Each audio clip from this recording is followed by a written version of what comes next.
All right. Here we go. 3, 2, 1. We're live. Looks like everything went through.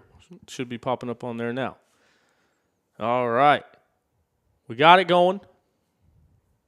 And we're in here. What is going on, everybody? Hello and welcome back to On the Pipe Podcast. I'm your host, as always, Tyler Shepardson, joined alongside Big Tom, Thomas Caldwell, to talk about all sorts of racing action going on in the world of off-road. It's not popping up. Try to refresh it. See what we got. As you can tell, we're still working out the kinks. Obviously, we're not in a fully built studio in the OTP headquarters. We are in my dining room once again. But you know what? We're going to make it work. Because hopefully... there we go. Trying to get it shared to the stories right now to let you guys know. We are a little bit late. I meant 7 o'clock Central Standard Time. I accidentally put Eastern Standard Time. So by that account, we're pretty much right on time. But you are just in time because today is Tuesday, February the 11th, 2025 years after zero, which means it is time for OTP Tuesday right here on the Pipe Podcast. So thanks for joining us. Thanks for tuning in. Couple big announcements, couple things going on. We got it all ready to go now. So, first of all, it is Big Buck opening weekend, or is it? I don't know. We are about an hour and a half away from Big Buck right now. It is coldy. It is cold. It is rainy. Cody. And we're heading into the first GNCC weekend of the season, the opening round. Will it be canceled? Will it not be canceled? To be determined. I, for one, personally, don't believe that they'll cancel it. What does that look for? I forgot to tag myself. Oh. But it is a possibility. Like I said, rain in the forecast all week long. I just got a media email from them today that we have a meeting on Friday. So willing to bet that everything is moving forward with it. But in the other news that we talked about it a few weeks ago. We're still getting things dialed in.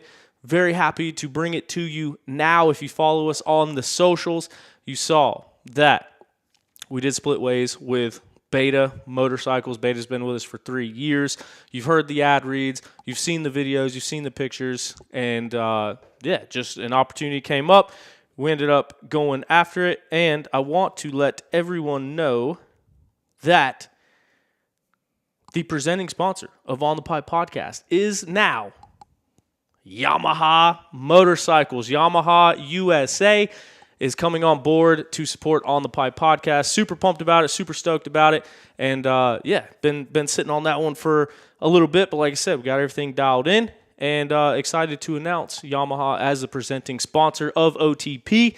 If you have followed me for a while, when I started the show, I rode Yamahas my entire life. Everything I ever bought, everything I ever rode was, in fact, a Yamaha motorcycle. So, also, I've probably turned down more products than I've actually advertised for on the show, because if it's not something I believe in, then I'm not going to go out and promote it with enthusiasm, because I don't think it's fair to you guys or anyone else involved. So Yamaha Motorcycles was a natural selection and a natural pick, because it is a product that I have always believed in and believe in going forward, obviously. So easy to get on board, because it is something that a brand that I know, a brand that I trust, and a brand that so many of you trust as well. I know there's a lot of Blue Crew riders out there in the woods, and probably a lot of Blue Crew. I get better at that part. Yeah. Listeners to the podcast, but no, we did the Yamaha press events last year and kind of started meeting the guys through that. Obviously, when I hit the deer and broke my leg, that was on a Yamaha as well. Every race I've ever raced in, except for I think 1 or 2, has been on a Yamaha. They are a company of racing enthusiasts. They support GNCC. They are the live drone camera sponsor. They are now sponsoring the meet. It was Monster Energy Activation Transport, the trailer thing with the speakers. Now it's something else because Monster Energy is not there. But anyway, Now that's presented by Yamaha. And so, I mean, everywhere you look, Yamaha is investing into the sport. They came out with the FX and the X line of bikes specifically for off-road. They've obviously been a staple in motocross, supercross, that kind of thing. And now they're just as big of a staple in the off-road world. And they also do the cool press events and bring the media out, support the media, support the riders. They do the Blue Crew ride events and Just all around great products, great machines, great people, great company. And so couldn't be more excited to announce Yamaha USA as the presenting sponsor of OTP. Actually heading down to the headquarters tomorrow, pick up a bike, see the shop, do all that stuff. But yeah, cat's out of the bag. Brand new bike. You're going to take it to Big Buck and trash it in the mud. Can't wait. Yeah. That will be the first time I ride it. Obviously, it's raining until then. So Are you going to get another Tanneray? I have talked about it. So it's actually You raced it at Big Buck or Bigger Buck or whichever one it was that time. yeah. So yeah, it was Bigger Buck, the Tiger Run. I actually rode my Tenere 700 from my house to the race, raced the race, and rode it home. But part of the press thing, like Damon Bradshaw, Ryan Villapoto, like they bring all these guys in, like all the engineers are there, riders are there. It's a really cool experience. But the first one I went to, I was like, hey, I just want to let you guys know I did my own R&D on the bikes. Like, here's where I creamed a deer on it. Like the bike was fine, my leg wasn't. So they all got a kick out of that. Will you get to go to any of those events? I think so. Hopefully. I don't know. Cool. They're probably listening to this, so if you need a guy, I'll be there. No, but it was kind of cool because I mentioned me riding to Big Buck and racing on it, and I actually did halfway decent. Like I just rode Trail Rider just because it was bone stock, like off the showroom floor, stock tires, stock suspension, everything. And I was running like top 5 in Trail Rider, and then the last lap, I was like, I do not want another lap of this. So I stood there and waited on Becca Sheets to come by and throw the checkered flag for me so I didn't have to do another lap. Nice. But I've always thought that was funny because you do the same thing if you just pull off. You just ride through the finish. Yeah. And you pull off. It's the same thing as sitting there and waiting on the leader to lap you. So working at Mideast, I sit there and watch people do that all the time, and I yell at people about that all the time. Yeah. It's like the same thing. You're going to do better in the overall if you finish quicker. Yeah. And don't wait for the checkered flag. But it's just a lot more satisfying to see a checkered flag fly. I guess. Makes me feel like I didn't. Not a quitter. Yeah. Yeah. Yeah. Because starting on Trail Ride, I got lapped pretty early because they were like damn near all the way around the track when we started. And, I didn't want any part of another lap. No, I don't blame you. Especially having to ride that thing home, too. Yeah. But it was a good time. That's a long day. Yeah. I think, didn't Riddle ride his bicycle down there one year? Yeah. Yeah. I think he hitched a ride back, but he did ride a bicycle to there. Yeah. That was dumb, too. He does a lot of dumb things like that. That's a whole other level. You might catch me on a Tenere at Big Buck again. You'll never catch me riding a bicycle to You Big Buck. could e-bike on a Yamaha e-bike from here to Big Buck. With about 5 batteries. race the e-bike race, and then ride it home. It's a good idea. Maybe Riddle could do that. I think I'll pass. Yeah. I have a Yamaha Moro 07 in the garage right now. So we can theoretically do it. I just got my second battery, too. Nice. Like 3 months later. That was a dealership thing. Yeah. Sweet. But, yeah, so pumped on it. Yamaha Racing, Blue Crew. Let's go. Blue Crew. Honestly, it's probably the reason why Caleb ended up signing with Yamaha. He heard that OTP was going to be on the Blue Crew. He's like, you know what? I want to get involved in that. Good luck selling that.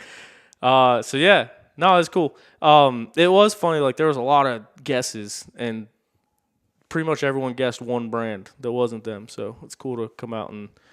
What did they guess? Everyone went Cowie. Really? Yeah.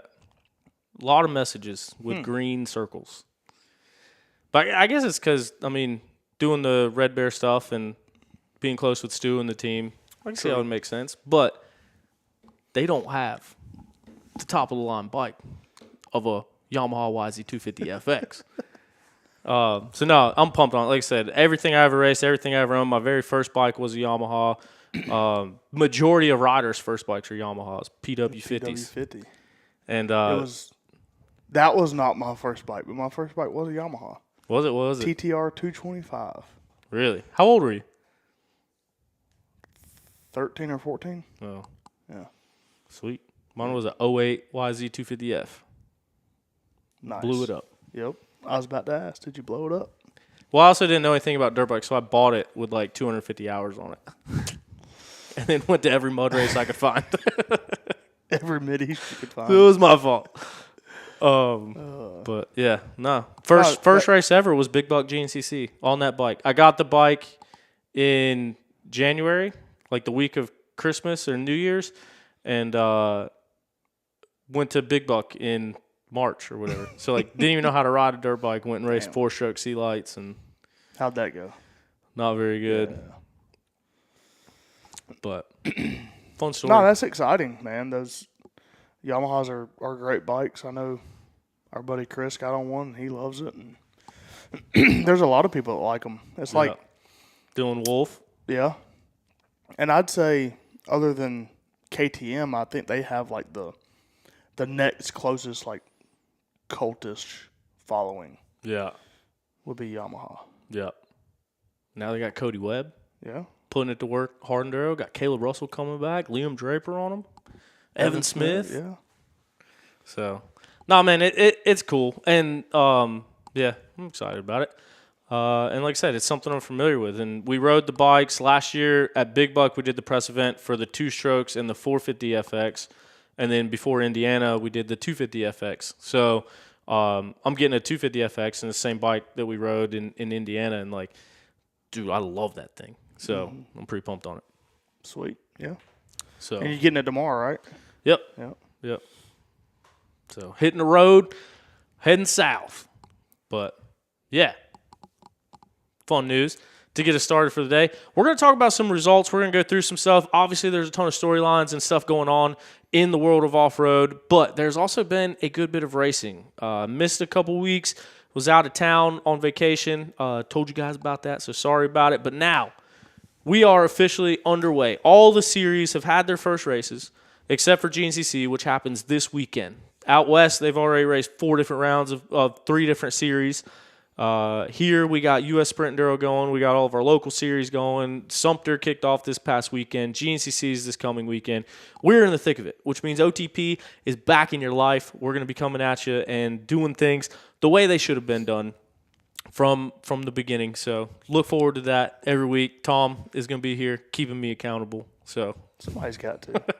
Hey, and we did say last show that we were doing it after Sumter. We were done until Sumter. Yep. And here we are. So and we're only an hour late. We're not 2 weeks and an hour late. We're just 1 hour late.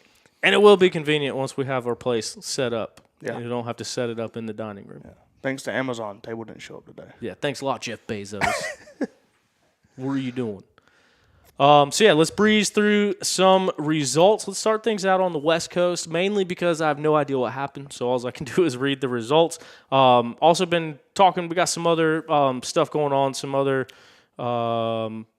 deals and things that we're working on. One of them is with some West Coast stuff to get a better view of what's going on from boots on the ground, so hopefully we'll have that here coming soon. But the NGPC, the National Grand Prix, used to be the AMA Big Six.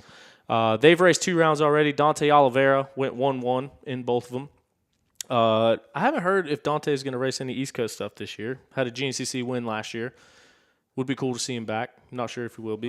Have you heard? I have not. There's my dog. So, yeah, Dante goes 1-1. His little brother, Mateo Oliveira, goes 3-2. And these are actually the point standings that they have right now. So Dante in first, Mateo in second with a 3-2 finish in the first 2 rounds. Dare DeMartille on the Beta machine going 2-4, sitting third place in points after 2 rounds, and Tyler Lynn going 4-3 and getting a podium there at round number 2 in the NGPC series. Checking down in the Pro 2 class, the Pro 250 class, our buddy Mason Simmons, Australia transplant, was an East Coast guy, now is a West Coast guy, reigning, defending champion out there. Battled back and forth in round number 1, ended up coming back, taking the win in round 2. So he's 2-1 on the season, which puts him in the lead. Samuel Pretschar is in second place in points, went 5-2 in those first 2 rounds as Reba gets stoked about off-road racing. And Cole Zeller currently sitting third place in the Pro 250 class. 4-3 are his finishes in the first 2. Kai Iao. I even wrote the vowels down here to say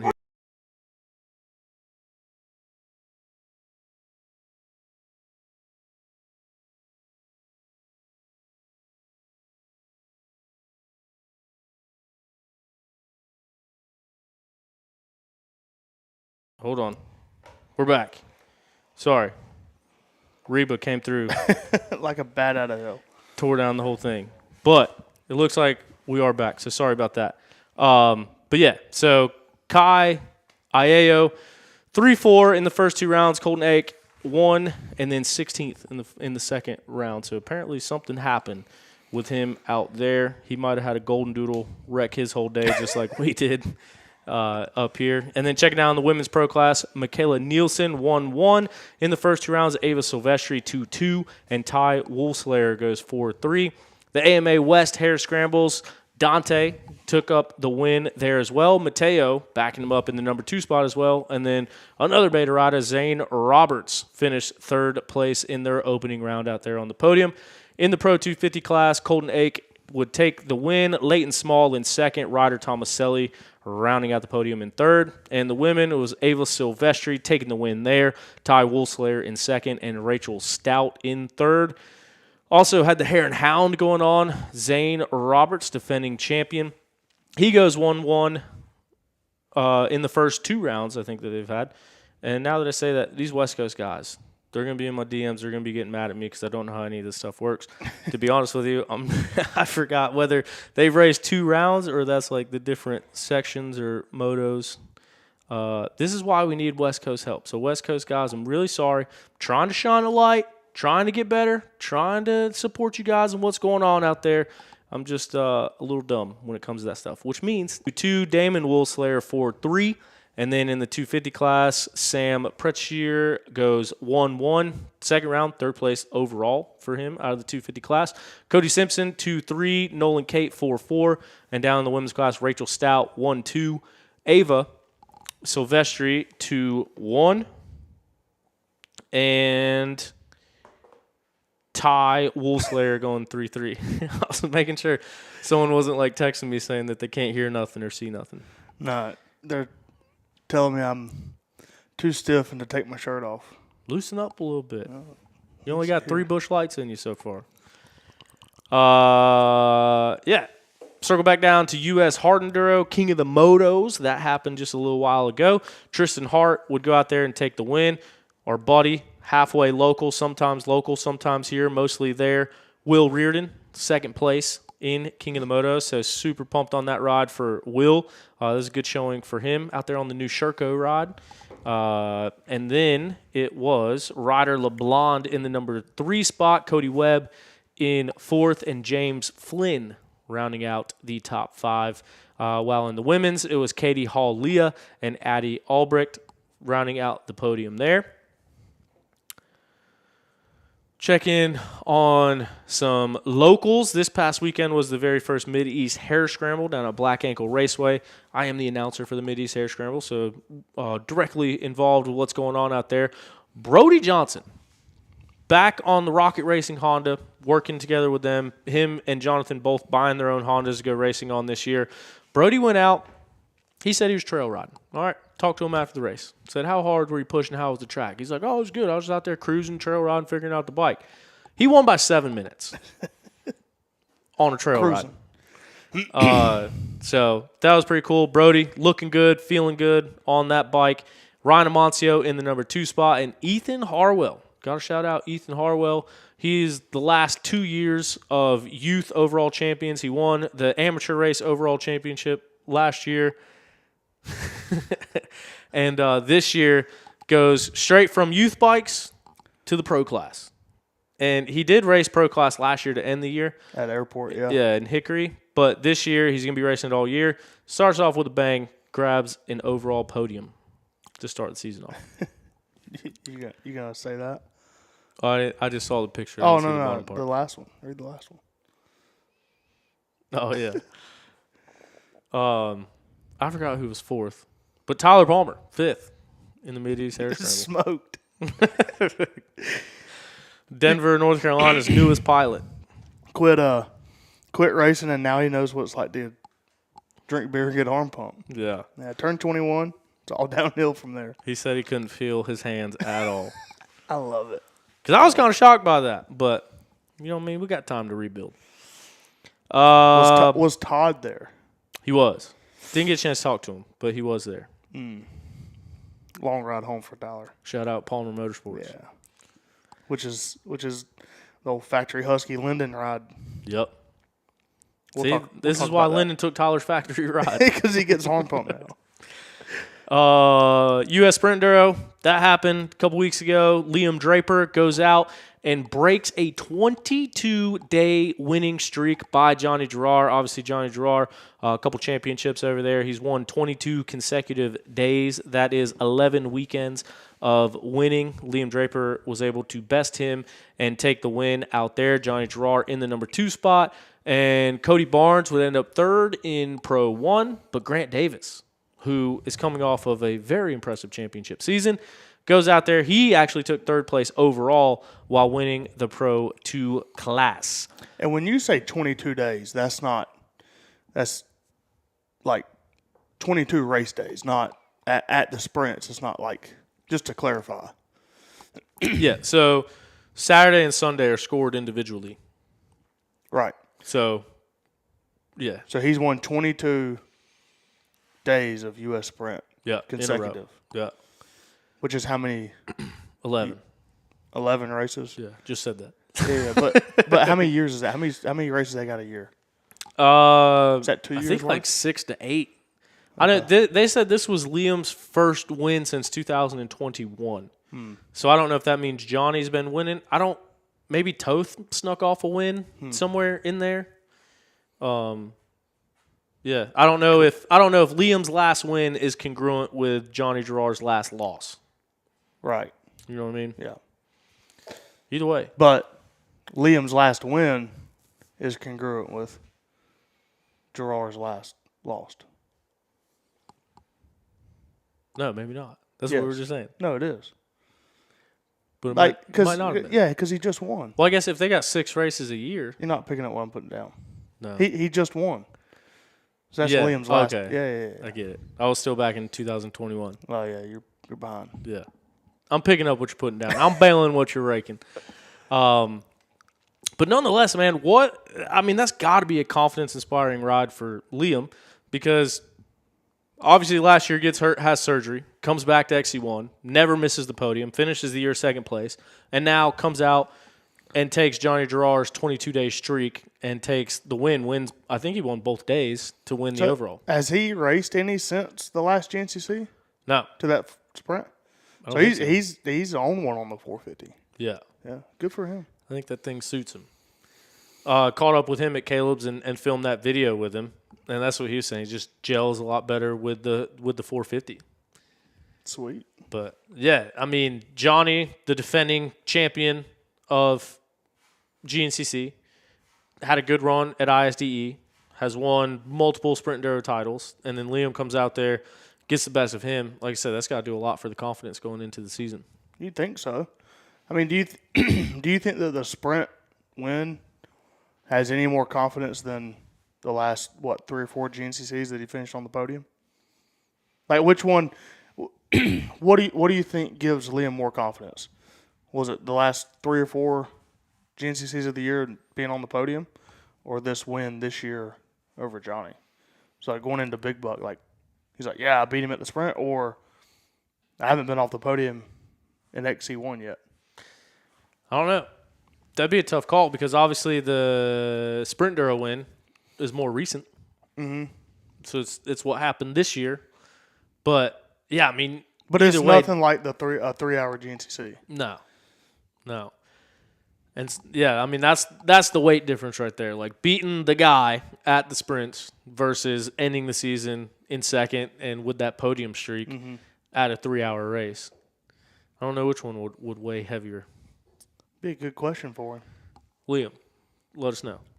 No, that is. Yeah. I don't know. It's a toss-up. I've never been in that position. Never will be either. So, I don't know. You got a Yamaha now. Yeah, see? That's all it took for Liam. Yeah. Jumped on a Yamaha, won a championship. Yeah. You know what I mean? What's holding you back? A lot. Yeah. Mainly the nut that connects the seat to the handlebars is my biggest hurdle. But, yeah, so Grant Davis, 3rd place overall. Obviously won the Pro 2 class. Cooper Jones in the number 2 spot. Collier Martinez would get on the podium in the Pro 2 class.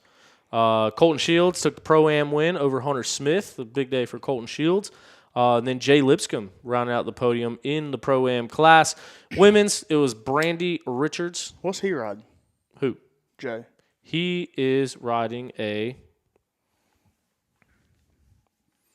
Don't know. I'm 99% sure it's a Yamaha, Okay. but it could be a Honda. But I'm pretty sure it's a Yamaha. We can fact check it real quick like. Here, I got you. Keep going through results. I'll look at it. Yeah, he's on Yamaha. Of course. Natural choice. You know what I mean? If you're a privateer buying bikes, you buy a Yamaha. So, yeah. Ends the day on the Pro-Am podium. Brandy Richards, the queen of ISDE and Sprint Enduro herself. She goes out there, takes the win over Corey Steed and Taylor Jones. So that's going to be competitive between those three throughout the rest of the season. Taylor, really good at the sprints. We've seen her be really good at everything she did on a dirt bike. Couple years off, a couple injuries. We'll see how she's able to transition back and come back to racing. Hopefully, she'll get right back into that TMFJ mindset that she's always been in. And then top amateur was Roland Olin Daniels. So a good day for the Red Bear boys that went down there. Collier on the podium, Olin taking the class win and top am honors.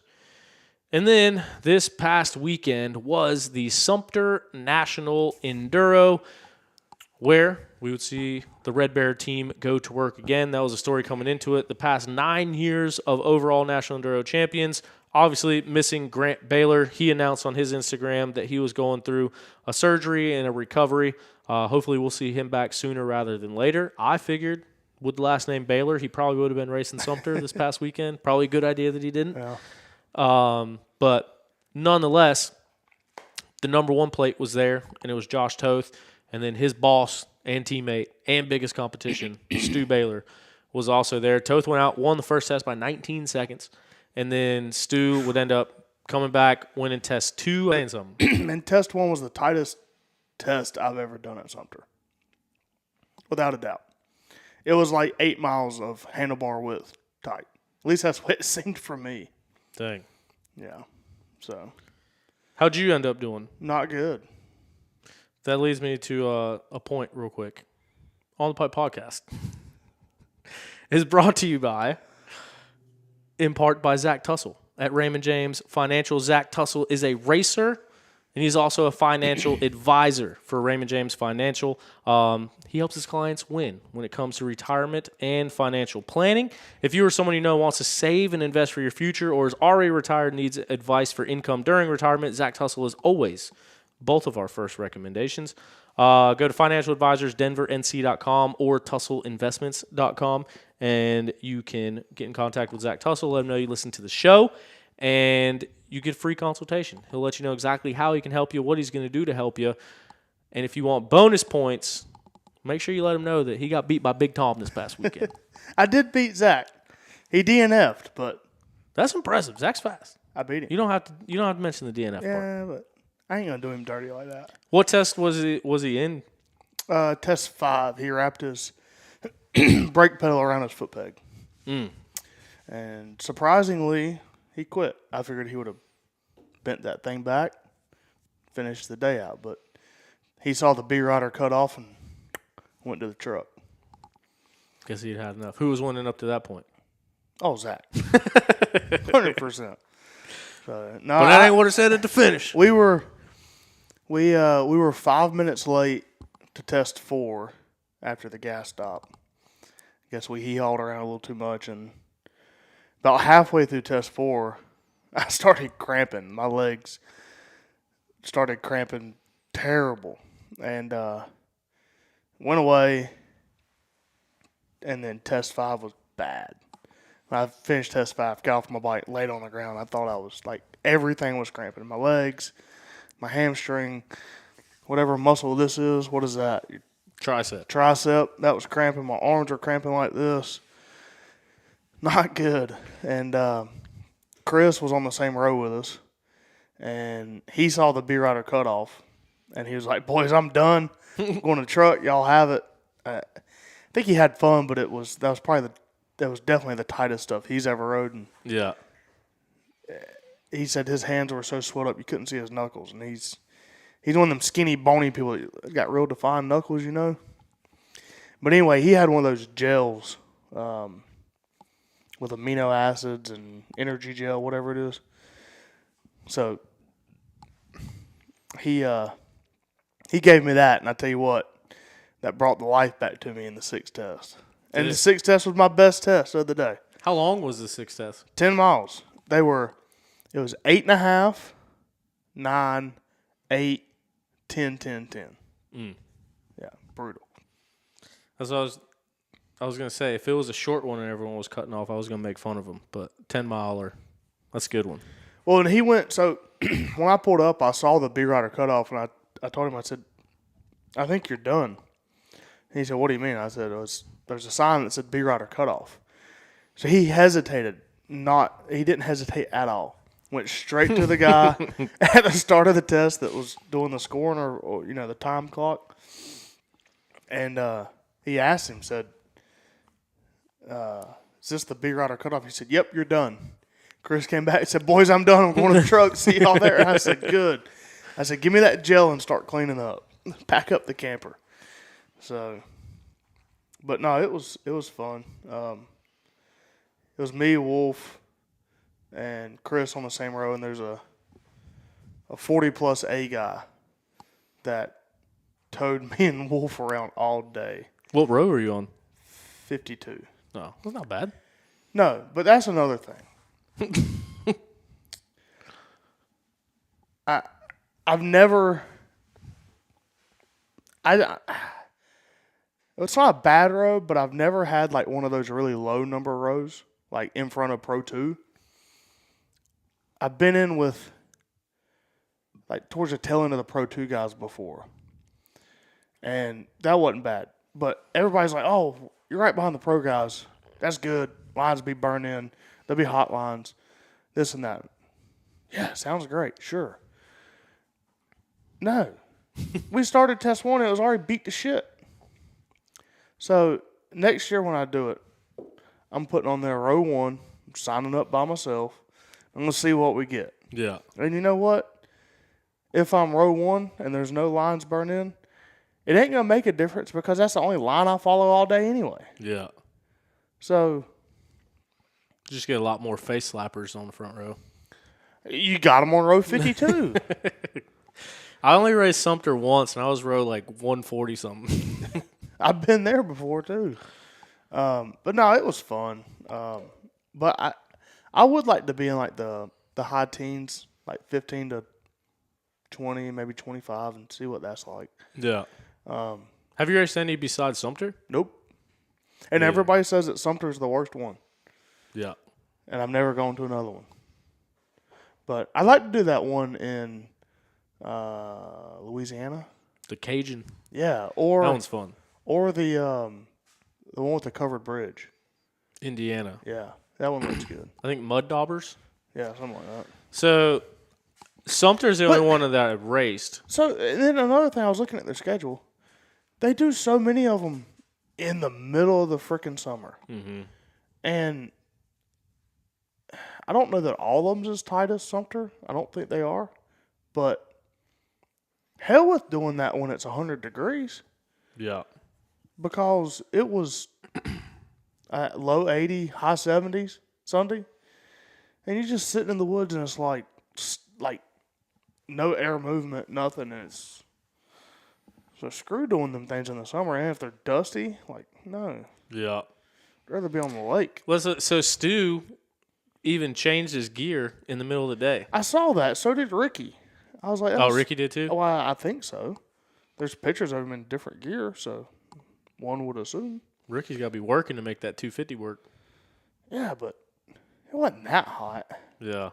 The one thing that I keep seeing in like people's race recaps and like talking to people is it seems like the heat did get a lot of people. And it was, like you said, it wasn't that hot, but it's been freezing cold here. Yeah. And then all of a sudden it's like one warm day. Yeah.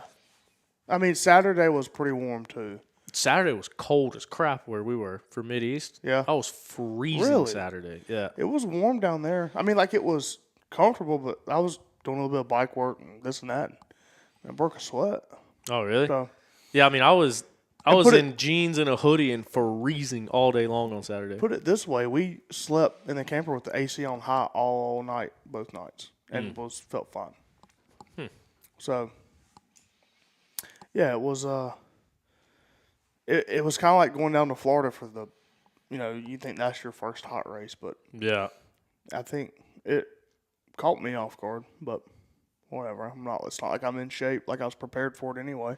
Hey, you finished and Tussle didn't. That's right. But no, that's one of those series. Like, I wish I could run more. I've only raced Sumter, but during the whole great deal of 2020, went and, rode at the Cajun Classic in Louisiana and helped set it up, and then Dragons back in Virginia, and just riding through the trails. Then they're so much fun, and just the format was fun. So Yeah. but they're over top of every Mid-East race. So Yeah. no National Enduros in my future. Oh well. But there are going to be several more National Enduros in the future for Stu Baylor, who did go out there and take the win. Josh Toth in the number 2 spot, which is good because that means that Toth can keep his job. I was talking to Stu afterwards. It was like, hell yeah, you got the win at Sumter, but as a team manager and team owner, you need to let Toth know you expect better results out of him. You got to beat the boss to keep the job. Yeah. He hired both of his competition. He hired Grant and Josh. And Josh was on a 250. Was he? Uh-huh. Well, he's racing XC2. Yeah. So, I guess he'll be on 250 all year.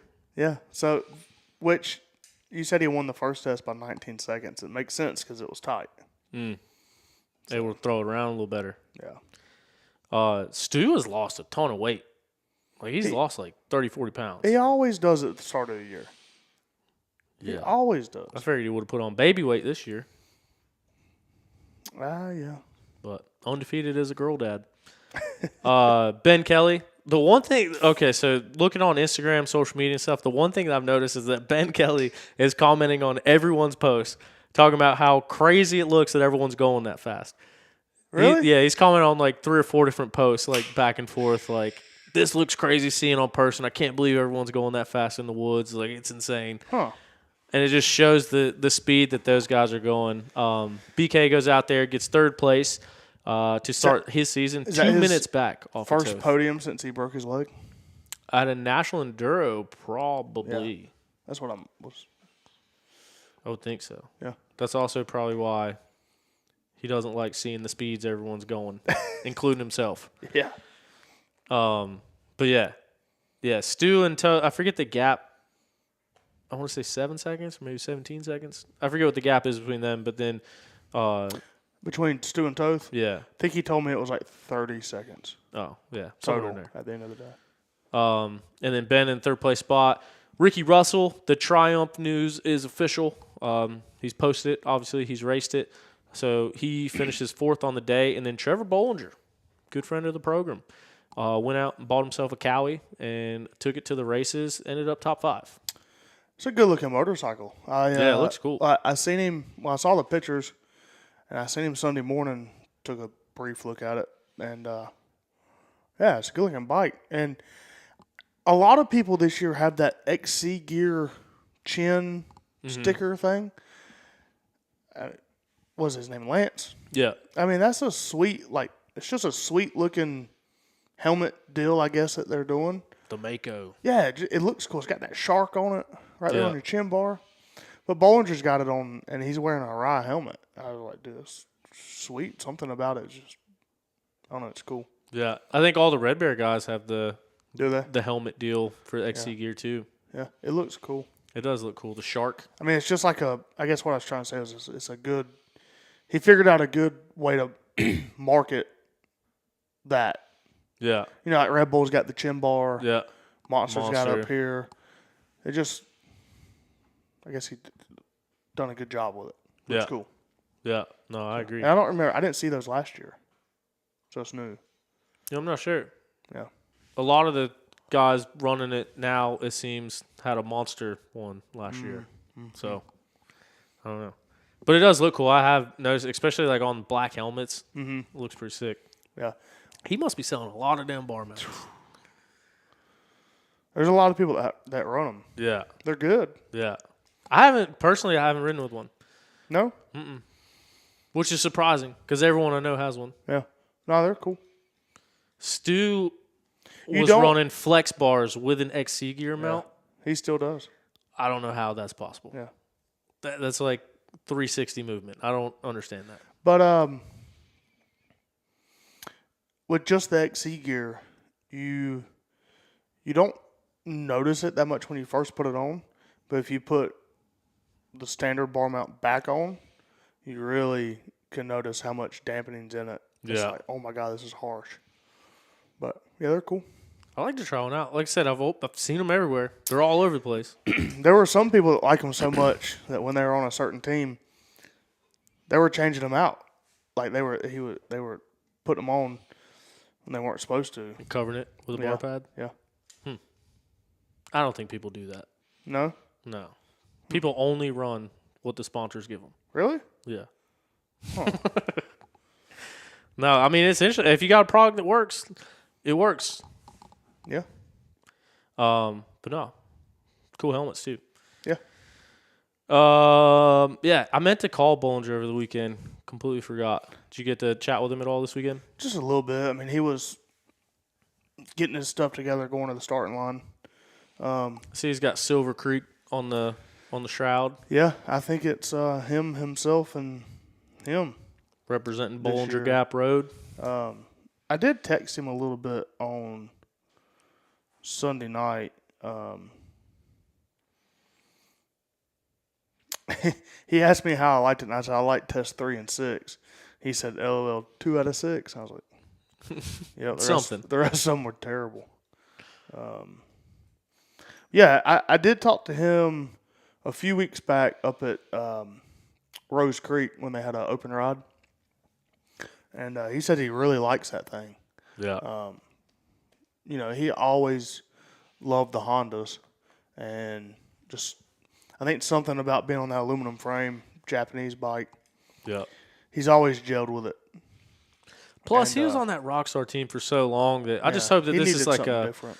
Good fresh start. He's had some time off the bike. Should be most of the way healthy that I know of. But new bike, new feeling, and now he's got a chip on his shoulder and something to prove. And Bollinger's always been a guy that has the speed. Like, he can go out there and put it down. Well, I think you know what, he might thrive off of a looser program, a loose program. Yeah, and I think he's going in he bought a box van. I think him and Tawny and a couple buddies and whoever can help him at the races is gonna do it. I don't know what he's racing. I don't know if he's gonna show up to Big Buck, to be honest. He hasn't told me that, but yeah, just from kind of filling it out. He's not a huge fan of the 3 hours. He likes the National Enduros, which I always thought he hated going to those. Yeah.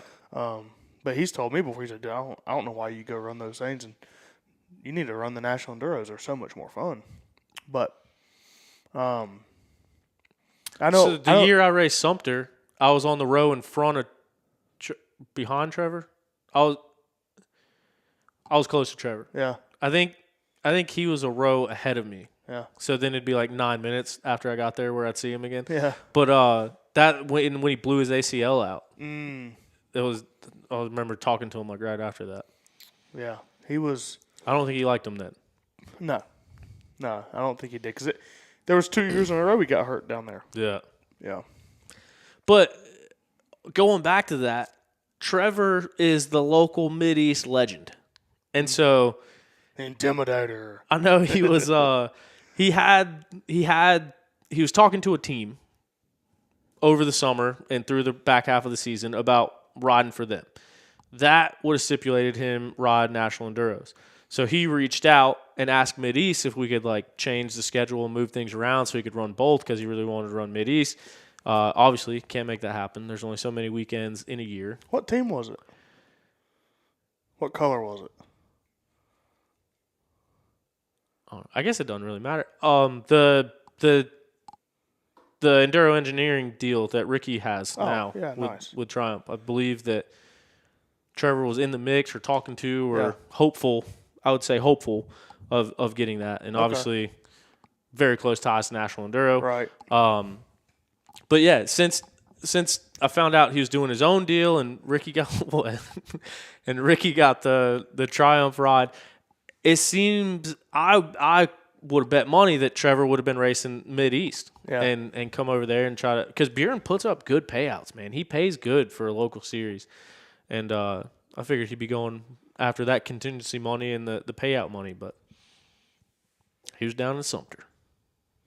But like you said, he enjoys racing those races. What? Oh, man. This – Does it pertain to the show? Yeah. Forgot to talk about Gus's best performance at NEPG.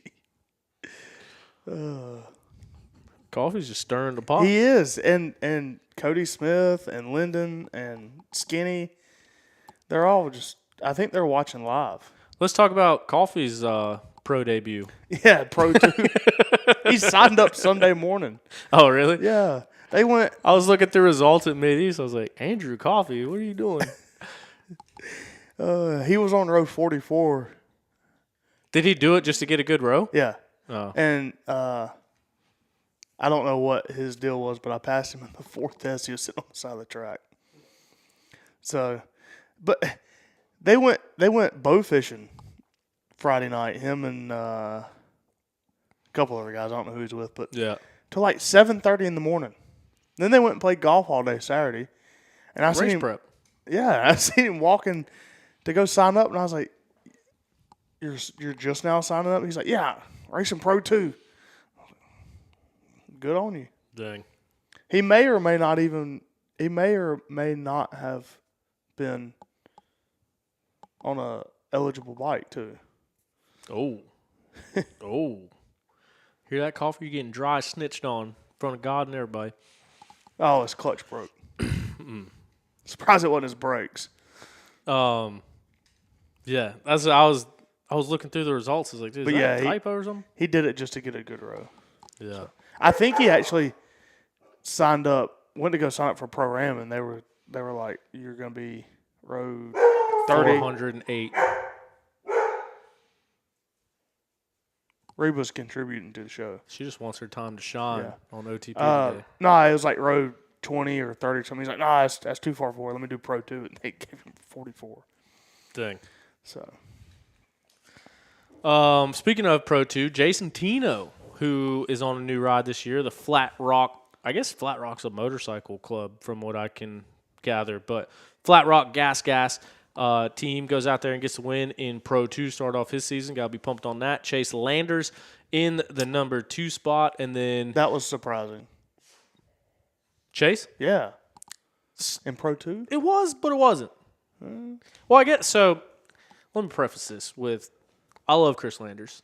Love Chase Landers, the whole Landers thing. Like, love what he does. He owns an entire town, seemingly. Yeah. A little bit of everything. Chase Landers started racing full gas when full gas was full gas, when I was the announcer. I think he was on a 65. If not, he was an 85. And Chase, I'm sure that you can look back on this now and reflect, but he was a little chubby kid with braces. And he'd go out there and race. And then all of a sudden he'd get faster and faster and faster. And now he's winning A-class championships. He's podium in Pro 2. And so it's like in my head, I think of that Chase Landers. Yeah. And like what he came from to what he is now. I'm pumped for him. So is he running 250A or XC2 at GNCC? I would say 250A. You'd think, right? Yeah. Because he won 4-stroke A championship. I would just assume the next progression is 250A. No, we'll see. Sunday. Yeah. A few days away from finding out. But yeah, it was cool to see Chase second place in that Pro. But Pro 2 is like, it's always, at National Enduro, Pro 2 is always different. Yeah, it's weird. Because there's so many people that can't race Pro 2 that like get bumped up to Pro 1 that I feel like the Pro 2 group every year is always different. It's always kind of surprising. Ben Nelko won a Pro 2 National Enduro Championship. No, I'm just saying. I'm just picking on Ben. Ben's a good buddy of mine, and we just only talk shit to each other. But, you know what I mean? But it's always like people you don't expect Right. that are in the Pro 2 mix. But Chase, it's getting fast. Good for him. It was throwing thumbs up on the screen. Anyway, Chase Lander second. Somebody's a Chase fan. Yeah. Must be. Well, no, like I think it's like an Apple thing that when you put a thumbs up, it like. Oh, so it wasn't the YouTube thing. No, that's actual. Oh, it's just Apple telling us we're doing good. Coming from the computer. Yeah. Jahack Walker, Beta's finest, goes out there, gets third place on the Pro 2 podium. Stoked for him. That was a good ride for Jack out there on the Beta machine. And I guess a good day for Strang. Yeah. I talked to him a little bit. Didn't talk about the race at all, but new crew, the boys. We talked about it in the podcast last time. First outing on a podium. Yeah. I did see his post too, where he was a little upset he didn't race. Said dirt was looking good. Yeah. If he would have raced, he would have been mad that he raced. After what the track was. Yeah. How tight it was. Yeah, but looking at it. Yeah, looking at it. Looks good. Yeah, looks good. So, yeah, good ride for him. In the women's class, Rachel Guttish took the win over reigning, defending, two-time. One-time?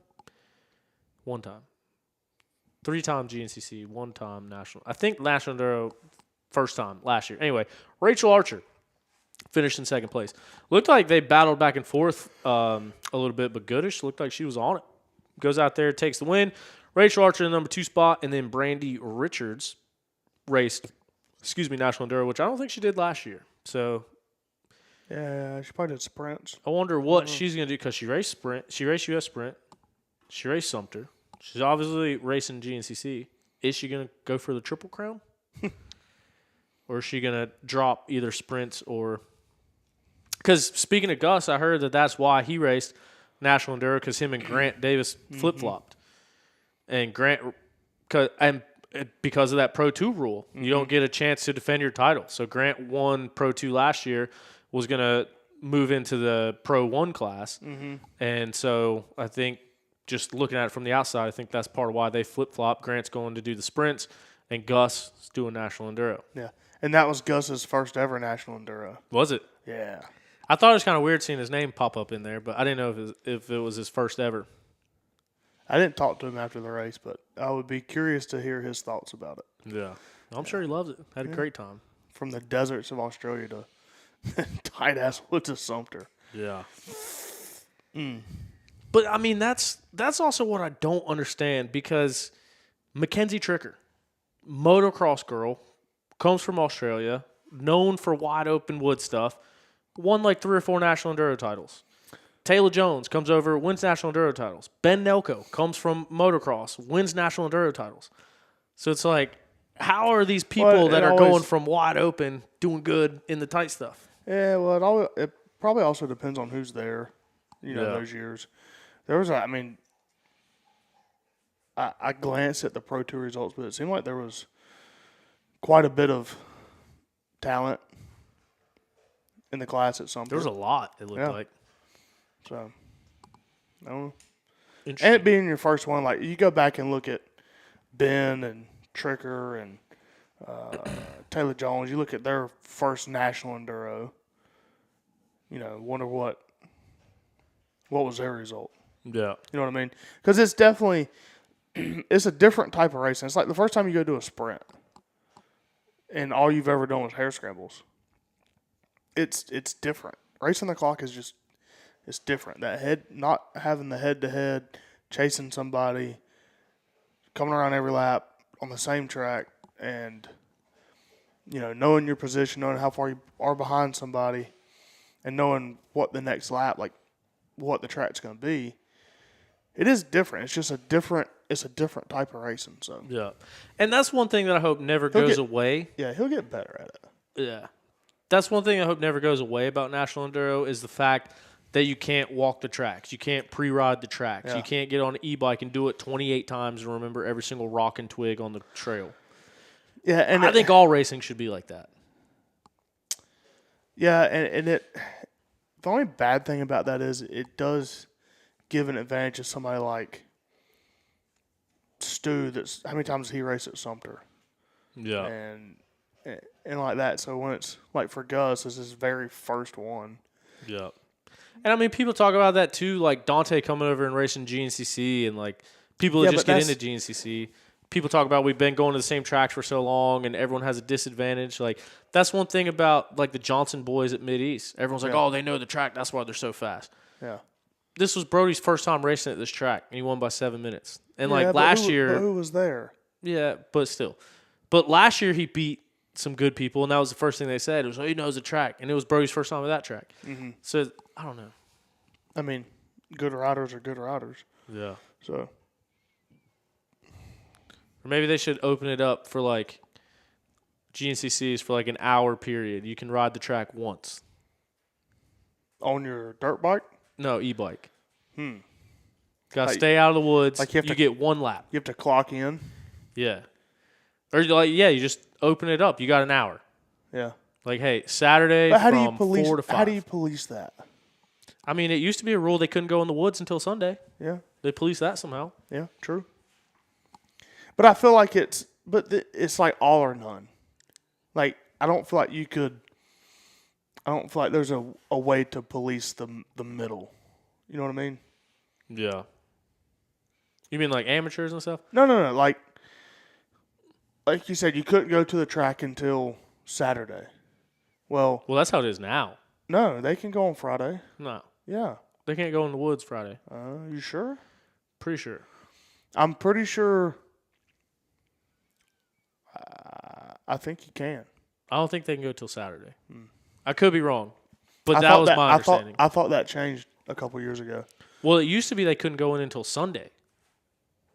But now I think they can go in Saturday. Till Sunday? Yeah. Or was it until after the Fuller race? I'm pretty sure at one point they couldn't be in the woods until race day. Huh. Because I remember it being a thing like no one could go to Howard's Hole and watch the quads. Yeah, and they were mad. And they couldn't go to the hill climb. They had to sit at their truck, yeah. Yeah. But now I'm pretty sure that the pro riders can't go in the woods Friday.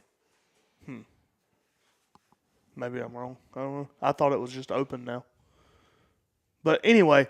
I could be wrong too. I don't know. But like I was saying, like, you either have that rule where you, okay, so say it was Sunday. Absolutely can't go in the woods. And now it's all day Saturday. Like, so it went from being, couldn't go in the woods at all on Saturday. Now it's, you can go in the woods as much as you want on Saturday. Mm-hmm. So if you're saying that there's only, like you only get to do one lap, that's going to be back to the thing where you can't go to Howard's Hole or you can't go to a hill climb to watch. Yeah. Like, say the Big Buck hill climb. Say somebody want to go down there and just watch the pro four-wheelers, not doing their lap or nothing. They just want to ride their bike down there. You wouldn't be able to do that. So how would you know what I'm saying? How would you police that middle ground?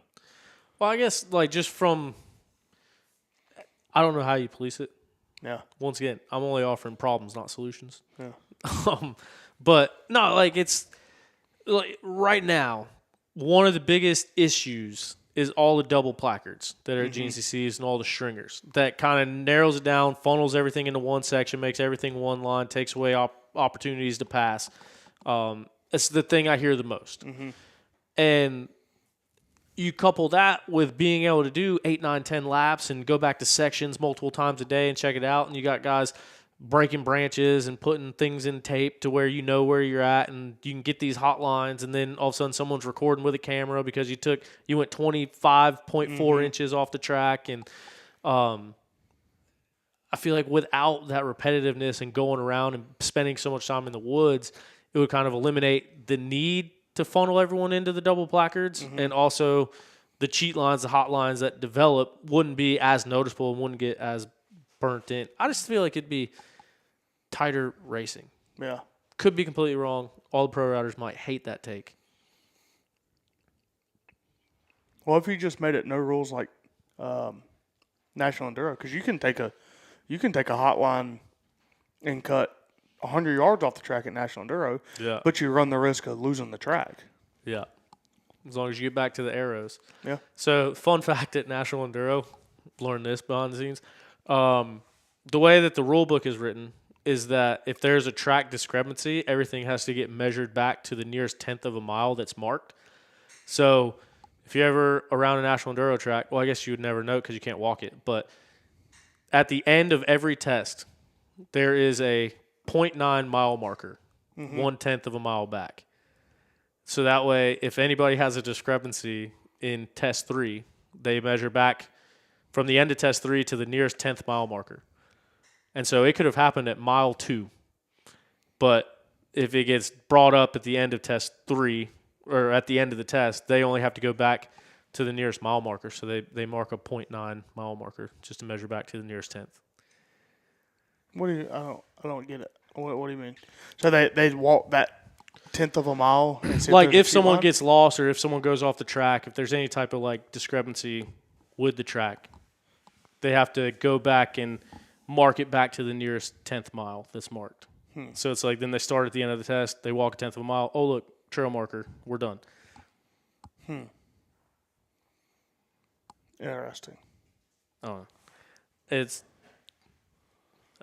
moving on. It's a way to keep it, I guess, open and to where you can do hotlines and stuff like that, but it's legal. As long, well, I guess it's more from a mileage dispute.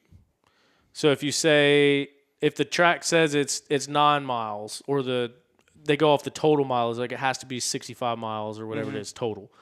And, or the test is supposed to be 9 miles, but you do it and you only ran 7 miles. Then they have to go back and check the track, the mileage back to the nearest 10th. So then it's like they don't have to backtrack all the way from the end of the test to the beginning. They just go to that first 10th mile marker and say, yep, that's a 10th of a mile. Everything's right. So there's no more argument about how long the test was as long as it measures up correctly to that 10th of a mile. Interesting. Yeah. I don't know. That did sound a lot more confusing once I brought it up. It's been a while. Yeah. Anyway. What else? Any more interesting things? Did you see any sights and sounds at the National Enduro? No. Lane Whitmer, Oh, Pro-Am, or Top-Am, rather. Way better day than Swole Cole Whitmer. Yeah.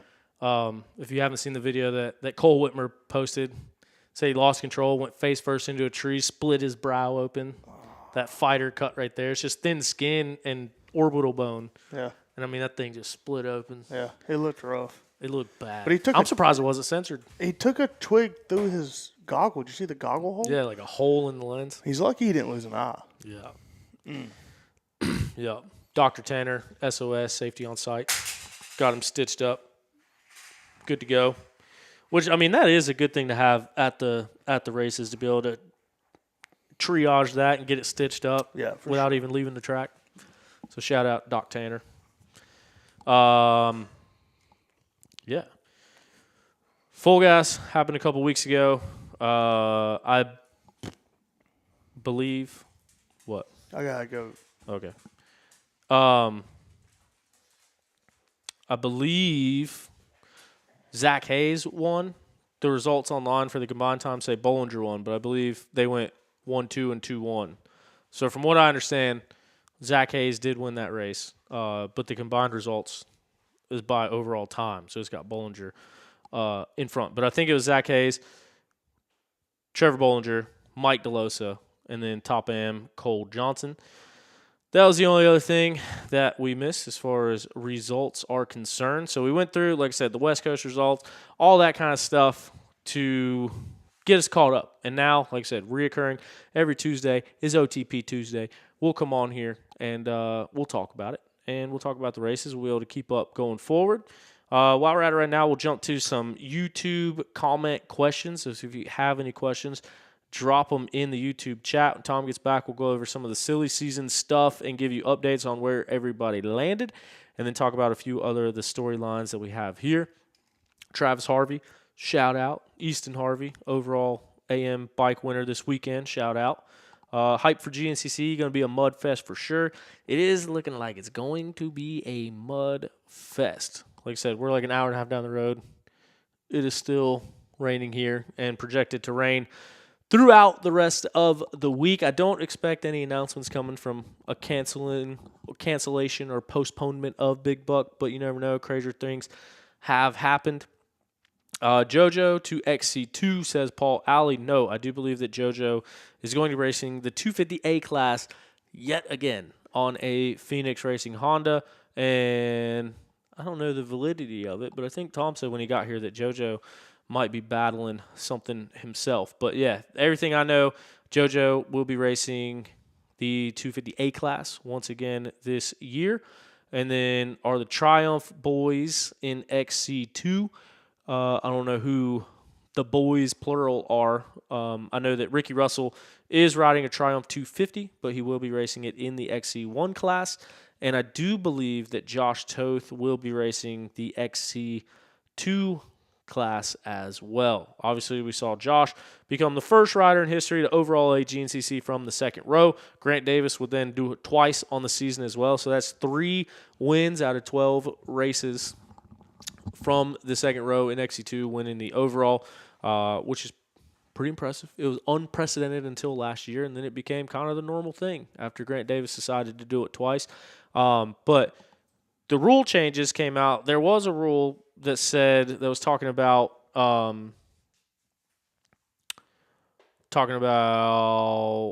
national overall champions couldn't race XC2. It looks like that silently disappeared from the rules list. The rules changes are usually denominated in red, but I guess if you retract something, then there is no red to put in it. So I do believe that everything is lined up and good to go for Toth to go out and race XC2, which is going to make a really strong case for the Red Bear team at the GNCCs as well.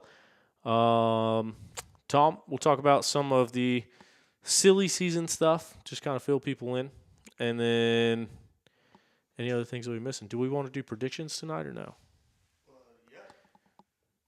Well, yeah. Come again? We're not gonna be on here again before Big Buck. So yeah, but then everyone always gets mad when you make a prediction. You can't even say nothing without someone getting mad. Fuck them. So right when I walked back, you said something about it becoming the norm for Grant winning, or the XC2 guys winning overalls. When we did the show after Georgia, I think it was after Georgia, yeah, when Toth won. Mm-hmm. I remember it clear as day. I said, I think it'll happen again. Now that it's happened once, it's going to happen again. Yeah. I just want to say that I was right. Yeah. Happened 2 more times. Dude, Grant was on it. Yeah, he was at the end of the season. He was rolling. I mean, he overall. I think it'll happen again this year. He got 3rd overall in Florida, 2nd race last year. Yeah. Yeah, but that's happened before. That's happened a lot before. Yeah. But Grant never got a podium until Ironman the year before last. Yeah. And pretty then wild. Overall podiums the 2nd race, and then ends up winning 2 races in 1 year. Yeah. And no one left except Liam. But Liam was there at the beginning. Nobody left? Liam eventually did. Yeah. But he beat Liam too, didn't he? Yeah, that's what I'm saying. Liam was there at the beginning of the season. Yeah. And then Liam got on a 450 and just became a different animal. Yeah. But yeah, that's so at Snowshoe, I walked up to Toth on the line. I was like, hey, nobody's ever won it from 2nd row twice. Or no, I said, now you can't make history as winning from XC2, so what now? He's like, oh, no one's ever done it twice. Yeah, you know what? Nobody's ever done it 3 times. So yeah, true. But yeah, that'll be a battle between those two, and then Gus in the mix as well. The Johnson boys. If Brody's just trail riding, yeah, and doing, I don't know. Jonathan back on a 4-stroke. Yeah. Speaking of that, let's go over the silly season stuff. That way we can get into some of those conversations. Evan Smith, we mentioned that we heard through the grapevine there was talks of the Yamahas. He is now confirmed on the Ampro Factory Yamaha race team. Ryder Lafferty. He's not doing a full GNCC season. Yeah, no, I thought that was kind of strange. Weird. And they got like a J-Day guy. Mm-hmm. They got all sorts of stuff. Yeah. But But yeah, it said he's doing select GNCC events and Which is national weird. enduros. Normally, that's the one that you're mandated to. So I wonder how he worked that out. Yeah. But Kudos to him. But you would think that he'd want to do them because how well he did last year. Yeah. No, he did do really well. I wonder if it's like one of the things where he's going to do one full series, and then if somebody gets hurt, he'll be doing the second one. Yeah. Like he's going to do all the national enduros because Caleb's not at the national enduros or Liam. And then I wonder why Liam isn't. Yeah, I don't know, because he's doing the sprints. Oh, yeah, that's right. And then if one of the two get hurt at GNCC, he'll pick up that. I wonder if that's what the deal is. Yeah. Yeah, it seems like you said, with the success that he had last year and from the team side, GNCC is like the premier series. That's where you got to be. You think that he would be racing all of them. Ryder Lafferty was another guy that was looking for a ride. Looks like he's doing his own thing on a Honda. Both Johnson brothers are going to be on privateer Hondas, kind of working together and doing their thing. Are they working with Ryder or no? Separate. Yeah, okay. Yeah. Yeah. They got the rocket racing thing with like Corey wrenching for them and stuff. Yeah. So I think they're doing. And I think he's helping, brotherly love. He's helping Bollinger out too. Oh, really? Mm-hmm. Yeah. So, yeah. See, all sorts of privateer grouping teams coming together. Yeah. Ricky Russell, obviously on the Enduro Engineering Triumph. Jason Tino goes to the factory Flat Rock Gas team, which makes 3 semis Chris Landers is pulling into every GNCC with, which is pretty crazy. Good for him. Trevor Bollinger on a privateer Kawasaki with Silver Creek MX, his motocross track, as the title sponsor. So hopefully that means we can start getting the Wednesday night lights again, doing some practices. If you're going to advertise for it, you got to open it back up. Yeah. Pretty cool place to ride up in Morganton. Yeah. Lyndon Snodgrass doing a privateer thing as well on a Palmer Husqvarna. Thad Duvall, I know he was kind of up in the air trying to figure out something. I know he was on the fence about retirement, decided to come back, ended up working out. New team formed with Bill Gold, and Thad will be riding a KTM for that team. Is he the only one on that team? I feel like they posted somebody. Oh, it's the Whitmers. No, because they're riding gas gases. Oh, yeah. They're on that Bell's. Something. Oh, really? Bell's Electric? Maybe. Hold on. Let's look. But I thought what's that team that Thad's riding for? What was it called again? I don't remember their actual Why did I team think name. that they were bringing a semi? I mean, they might be. I could have swore the Whitmers are. Oh, it's Enduro Engineering Support Team. What? The Whitmers. Dad's team or the Whitmers? No, the Whitmers. Racecraft Off-Road is Thad's team. Okay. Bill Gold has been racing the morning race for quite some time. Oh, Hunter Smith is racing for them as well. Okay. Bill Gold, 50A, 55A, and 2-time 60+ A champion. But he's always been with the Tealy Energy team and Todd Ely. Okay. I think he used to be the enterprise or the CEO for Enterprise rental cars. Really?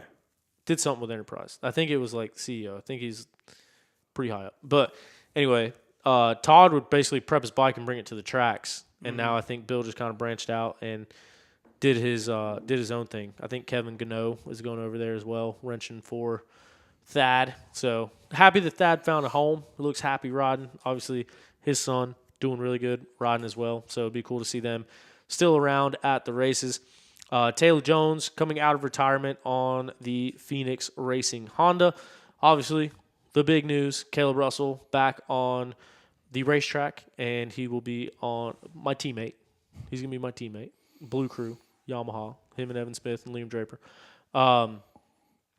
He will be returning on the Yamaha and then checking in at the Red Bear tent. They signed Grant Baylor, Josh Toth, Stu Baylor, Rachel Archer, and Nick DeFeo. And then also to recap, Josh Strang. Saw him start on Sherco, saw him move to Beta, now full factory, team manager, and rider for the Beta Factory Racing team. That covers everyone in the top 20. Is there any outliers that we missed?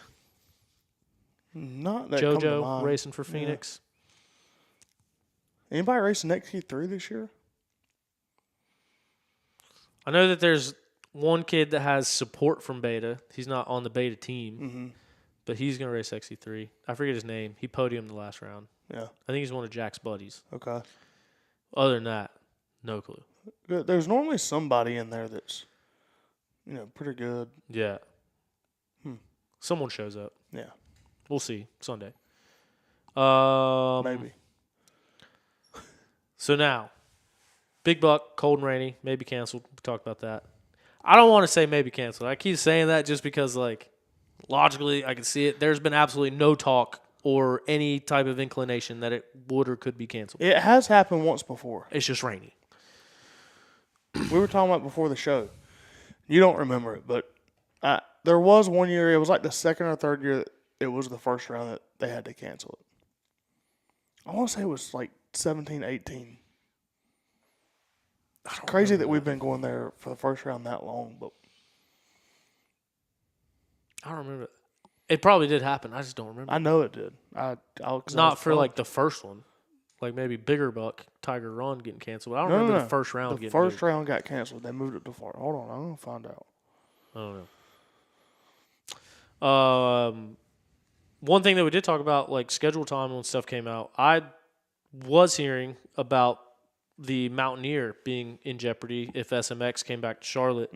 Obviously, MX Sports Productions is SMX and also GNCC, and I think that was a conflicting thing. I haven't heard anything about that, how it would or could affect that round 12, I think it is, Mountaineer.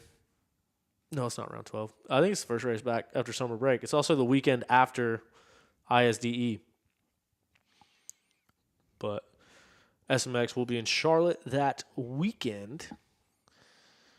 One thing that we want to talk about is predictions. You got people coming in, wondering how people are doing. One of those people, the main people, is everyone's wondering how Caleb Russell will do.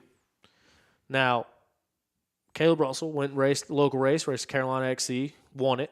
But he also posted that he got hurt at that race. And haven't had any communication with Caleb. So this is completely spitballing. But when you look at the Yamaha team photos, it is not Caleb Russell in the photos. Some of the riding photos. Yeah, it was 2019. So what was the first round? Florida? Florida? Yeah. And there wasn't a Big Buck.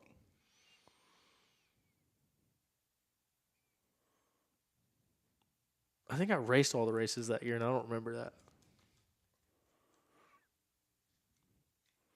Because that was the year that they went back to the high voltage. And X Factor.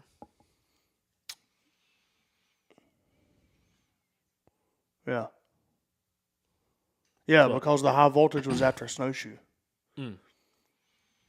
Yeah, so in 2019. Interesting. Yep. But yeah, so going back to that thing, Caleb in the photo, and this could be a coincidence. I was told roundabout way that they only had a set of new gear, and so they wanted the new gear in the photos. Could be possible. Could be possible. Come on. But it is for sure Liam Draper on the 557. Well, in some of those riding photos, but then some of the riding photos, it's Caleb. Yeah, it's weird. But So, here's the thing. If they only had one set of gear, why'd they have different numbers on the gear? And then in the team picture, they were all wearing the same gear. yeah, but the riding photos were different gear. Was it? Yeah. Then how did Caleb have riding photos in the new gear? You telling me that a gear... Yes. I'm not telling you nothing. I'm just telling you observations. Because they are all wearing the same gear in the static shots. You did just tell us that they only had one set of new gear. I didn't tell you that. I said it. You heard it, whatever. You know what I'm saying? The only thing I know for certain is that the photos somebody's do not meet the eye. Somebody's telling you a lie. Shit. I don't know. hear all stuff, filter it out. Wow. But either way, it leads you to believe, and Caleb's been steady vlogging. We've seen the new Blackwater filming with Caleb down there. Saw him ripping through the rollers. So obviously he's riding. He is in some riding shots for the photo. So it very well could be a coincidence that they just wanted different gear for the photo. He didn't have the gear. But we know that he wrecked at the Carolina XC hard. So it'll be interesting. So it leads me to believe going into the season. And it's also weird, too, that like right before he went and raced moto, he ran through that fence and got hurt really bad. And then right before his comeback for this, also ironic that he was out for 4 years. And it was in between one presidency. I don't know if it's correlated. But the election happened. Caleb Russell's back. Can't say with certainty what happened there. Just point out things. No, just kidding. But we know he's obviously been riding. We know that he got hurt because he told us. Via social media, via YouTube. So, how much time did he have off the bike? Is he 100%? Was he able to train the way that he wanted to train? These are all just the facts that we know. And it's up to us to put it together. 5 days. We'll know. Is it 5 days? Yeah. Damn, I'm good. 5 days. But that's the thing, too, is like, if something like that happened, he would never say it, and he's 100%. But then if the results aren't there, and it's because of a injury, then everyone's going to say, you're old and washed up. So if it was me, I'd be like, doctor told me I couldn't even race today, and I'm here. It's one of those things that, like, he's not going to say before the race. And if he's got a good result, he's going to be like, look, I did this hurt. Wait till I'm good. Yeah. Let me show you how much I can really kick everybody's ass. Or he does not that good, and he's like, look, I'm just lucky to be here. Yeah. And that's what will happen. Yeah. One of the two. It might help him out that it's going to be a motor race. It just changes the prediction because before he let us know that he got hurt, it's like, man, is Caleb going to be Caleb? Or is Caleb going to have a slow start? Or is Caleb going to be top 5? I think it'll be a slow start. And by slow, I mean... By knowing about that or just in general? I think in general. Just, it's a long time to be off. There's a lot more guys that are going that top speed. And at that, there's young, like, you have a whole new wave of people that are good. Liam, Johnny, Craig didn't have a great year last year, but Craig. Jordan Ben. Ashburn. Yeah, Jordan Ashburn. He's there's no doubt that Jordan's way better now than when Caleb was racing. Dude, I think the biggest surprise, and it's kind of a weird situation because Johnny, we know he's going to be good. Caleb, we know his history. So if he comes back and is good, no one's going to be shocked. You know what I mean? I think it will be a surprise. If he shows up at round 1, you tell me you won't be surprised? If he wins? Yeah. What'd I say? Showed up? Yeah, showed up and wins. That's what I was thinking. It was in my head. It didn't come out the mouth. Honestly, dude, not really. This is where I hate hosting a show because I gotta go say what's up to all these dudes this weekend. I don't want anybody getting mad at me. But like, all you know is the body of work that he had. He turned 35 a few days ago. Let him get mad. You're talking the truth. It's hard to come. You telling me you take 4 years off of racing and you expect to show up and be just as good. Now, neither one of us are as good as Caleb Russell, but he's got to do it to that top tier peak level. Yeah, there's no easing back into it. No. So, but he's still and look at like, I mean, if you compare it to like motocross and supercross guys that take a break and come back, like Dungy, he came back to outdoors. When he left racing outdoors, nobody could touch him. Yeah. He came back and after what, 3, 4 years, 5 years, whatever it was. But he didn't just win. It's either going to be. It is, but it's not. It's either going to be Tom Brady to the Bucks or Aaron Rodgers to the Jets. There's no in between. He's either coming out and winning the Super Bowl or he's stinking. You know, that's a good analogy. Yeah. Did Aaron Rodgers even win at the Jets? They won 5 games. Total. Yeah. In how many years? 2. But he only made it 4 snaps into his first year. 5 if you include the Achilles. And then this year they went 5 and whatever gets you to 17. Is he retiring? No. Allegedly he's coming back. But anyway, that was the best analogy I could come up with before. That It's either going to be good. Tom Brady to the Bucks good. or Aaron Rodgers to the Jets. But and I wouldn't go out and bet my paycheck that Caleb is going to win. But the question you asked is, would I be surprised? And at the end of the day, if Caleb came back and won, knowing his history and where he came from and everything that he did in his career, I don't think it would be surprising.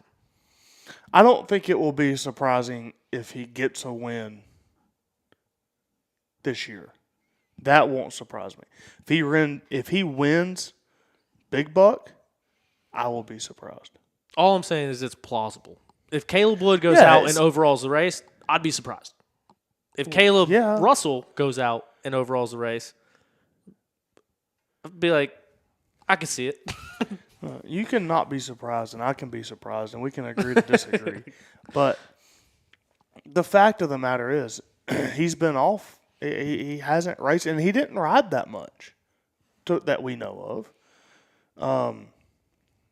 You know, in that 4 years, but it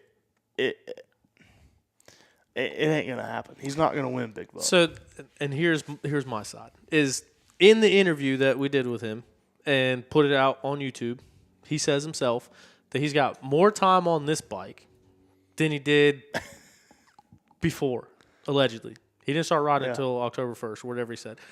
But he said himself in the interview that he had more time on the bike now than he did, like, battling the injuries and coming back before. So it's like, one, he might not have rode a ton over the last 4 years.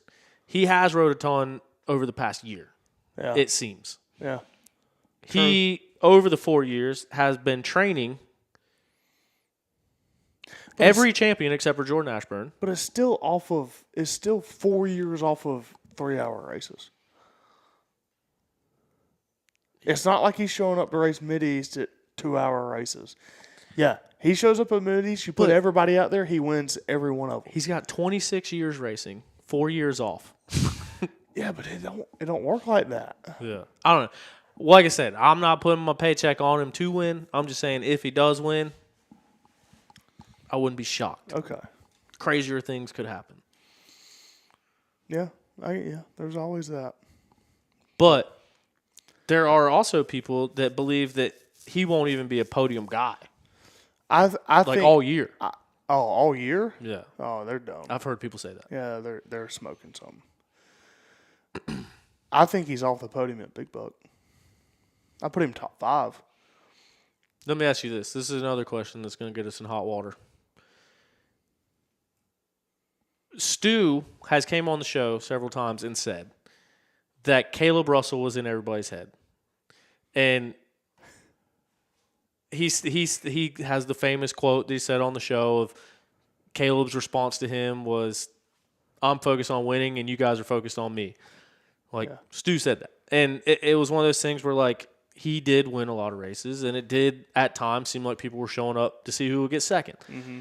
Now that it's been 4 years off, now that Caleb is 35 years old, now that all these things that we were just talking about, do you think that there is going to be any mental advantage of the guys that were there when Caleb was there versus when he comes back? Like, do you think at this level any pro rider is going to look down the line and say, Caleb's back? Or do you think that they'll be able to just breeze right by it and he hasn't been here in 4 years, we're going to smoke him? I think there's... None of them would ever admit it. No, But just psychologically, what do you think? Yeah. Not all of them. I think there's some guys that be like, Caleb's been off for 4 years. He's showing up. Let's see how this goes kind of thing. And I think there's probably some guys that are like, oh, shit, Caleb's back. Here we go again type thing. There's probably also some people that haven't raced Caleb that are now in XC1. Liam, who else? Wachowski. Linden. That are like, oh shit, Caleb's here. Like, yeah, never had to race a guy. I don't know anything about him.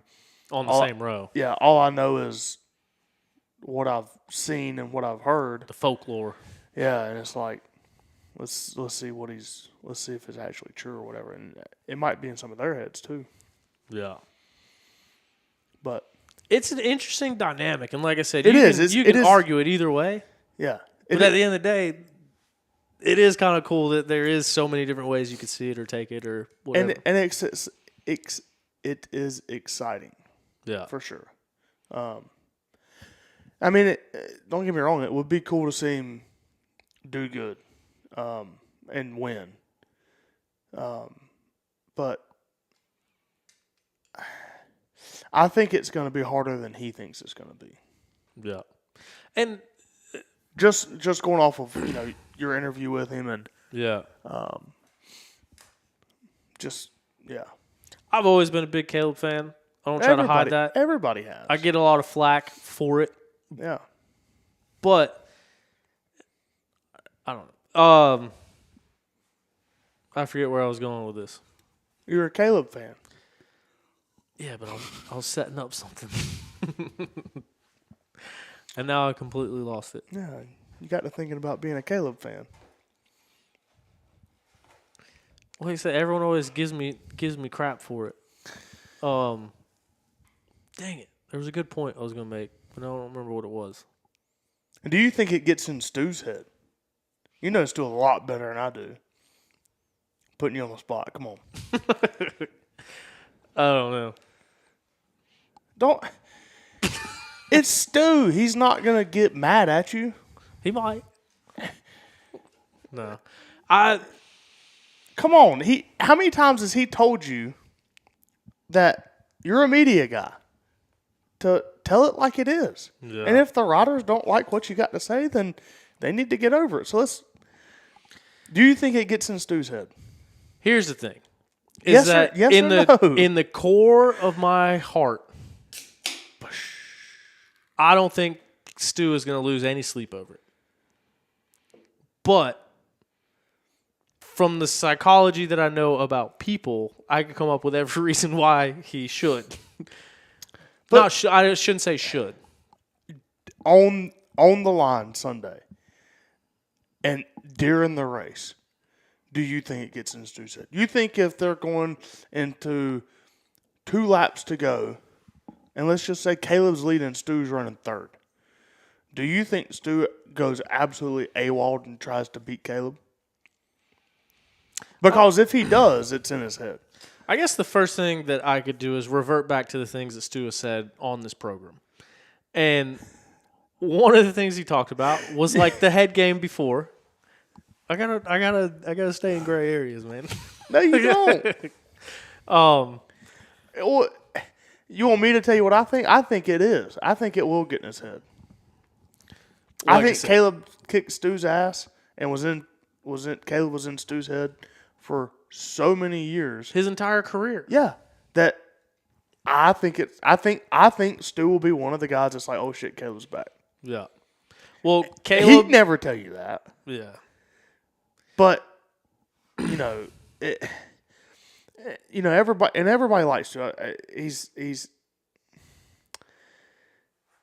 But Stu's the fan favorite. Yeah, but he's a mental dude. Like he is. And he not always, but when it comes down, he cracks under pressure. He always has something when the pressure's on, especially for a championship. Happened during the Caleb years, it's happened after the Caleb years. And Stu's admitted that Caleb was, just like that comment, in his head. At least that's the way I took it. I think it'll, especially if Caleb comes out and wins and beats him. Well, so I think the last time Stu was on the show, one of the times we were talking, he was sitting there talking about, or maybe that was Strang now that I say that, never mind. I think it was. It don't matter. Nonetheless. Let's hear It was about from some pro rider about how like if it's a certain guy in front of you, you're like, oh, I know I can give them space, I know I can give them time, I know I can catch them. Whereas other guys, you're like, I can't lose sight of them, or I will never see them again. Yeah. And so I think Caleb might still have that effect, as in can't let him get too far ahead, or else you might not get back. Mm-hmm. So like to that standpoint, mentally affecting him. It's hard to say, man, because like I said, all these dudes, this is what they do for a living. Stu is in the best shape he's been. He's got everything set up the way that he is. He's got a team manager. He's got a good team around him. He wants to be done racing. Every time he talks about how close he's getting to retirement. And He started the GNCC saying that title, 10 years ago. Yeah, I know.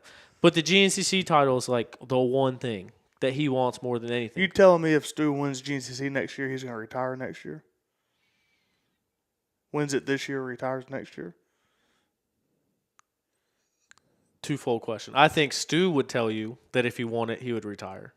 Personally, I can't see Stu as a person that's not a professional racer. Yeah. Like Stu talks like he's going to be the guy that retires early. But I could see Stu being the Mike Brown at GNCC and being 50 years old and still racing XC1. Yeah. Yeah. But that's because he's a competitor. He's past the retiring early thing. He started in XC1 in 2013. Something like that. He was 17. 16, 17. Yeah, he's past the early. Well, he just turned 30. Yeah, he's past Like a couple weeks ago. He's a past, couple months ago. He's past the. He's got 2 kids. He ain't retiring early. As a fella, You know what I'm saying? Like that's as a fella that's 32, I think retiring early at 30 is still pretty early. yeah. Plus, He he ain't going nowhere. But now He loves it too much. Stu is in a very unique situation because if he did want to retire, he's got his backup plan. He's got a team. He's got a factory race team that he knows can pay his bills if he's not racing. So if he did want to retire, he's pretty well equipped to retire. Yeah. And then in 4 years, we'll see him come back. On a Yamaha. Hey, he did good on Yamaha. Yeah, he did. So what else? So what started this whole thing is I said if Johnny wins, you won't be surprised. If Caleb wins, you wouldn't be surprised. You obviously would be surprised. But I think one guy that people are counting out, and I think is going to be one of the strongest guys of the season, is Ben Kelly. Mm-hmm. You look at his championship year, and then he came out, won 7 straight, broke his leg, went away, came back a little bit, got another surgery, came back. That dude is a unit. Mm-hmm. And he had some good rides to come on at the end of last year, and he's had this offseason to get back. And I think that's a guy that could come out and win Big Buck. Mm-hmm. And I feel like a lot of people, it's kind of like out of sight, out of mind. Like he hadn't been around in 2.5, 3 years. Mm-hmm. And so people kind of forget about what he was able to do before he got hurt. So I think he's a guy that I don't see talked about regularly enough that could come out and come out swinging, like Grant Davis of XC1. Yeah, I think I agree. I think Ben gets forgotten about a little bit. It seems that way.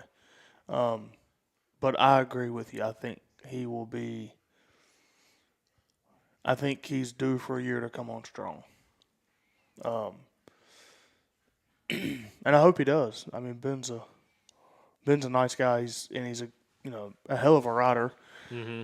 He's been through it with the leg and shoulder and whatever else he had. But I could see that for sure. Yeah, and it's like I said, it's like just talking with people at the races, and I had it marked down, but like their computer crashed at Mideast when we were trying to start a race. Our scoring computer went down, so like on the line, I was like, all right, Big Buck's coming up this weekend. What do you guys think? Let's do a poll. Who do you think's going to win? I said, who thinks Johnny Gerard's going to go out and win? And the whole crowd, whoa! Who thinks Stu Baylor's going to win? Crowd goes nuts. Loudest that they were for anyone. And then I was like, all right, who thinks Strain can go out and get one? people get cheered, did Bollinger, went through the whole thing. It's like I said, who thinks Ben Kelly's going to go out and get one? And it was like crickets. And that was the first thing I said into the microphone. Like everyone, it's the whole entire AM race sitting there on the starting line. So like a lot of people, everyone's sitting there looking at me. And I was like, did you guys forget already like what he did? Like he came out and won 7 straight. Well, and part of that is, has Ben Kelly ever done a Mid-East? No. Yeah. So, and majority of the guys have, right? So At some point. yeah. So you got to think that might have something to do with it too. Yeah. But still. But yeah, I think he'll. You know, he had last year to kind of rebuild. You know, so yeah, why not? And then Stu, I know we talked about him a lot already. We talked about the fan favorite thing. He is another guy that would not, and that's the cool part about being a race fan right now, is we could go through 9 different riders that if they won, you wouldn't be shocked. Mm-hmm. And I think that's going to make for a really exciting season for all of us as race fans. But you look at Stu, and it's like last year, it's like, did he have too much on his plate? Building a house, having a baby, managing a team, that whole thing. Now he's got a team manager. And I work closely with him and Sipes on all this stuff. So, like, I see how much has been delegated to Sipes and how much Sipes has stepped up to do.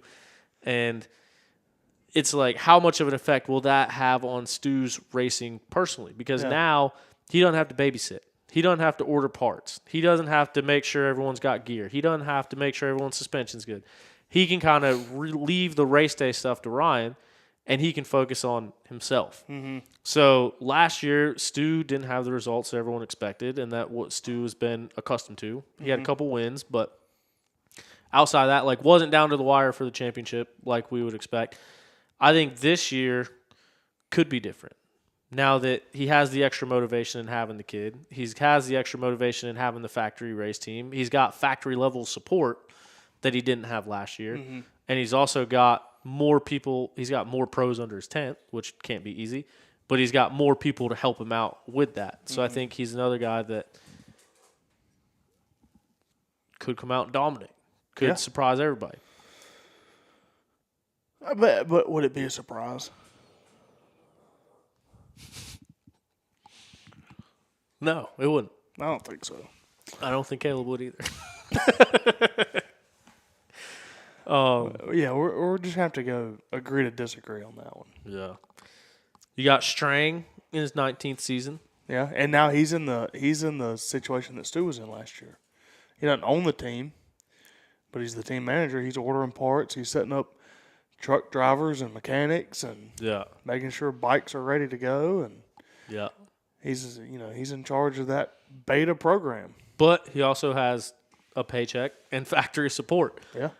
So, I mean, that also alleviates some of the stress. But, yeah, I mean, those guys going to their first GNCC this weekend. Mm-hmm. Like, that's got to add some stress. And it's going to be a mudder. Yeah.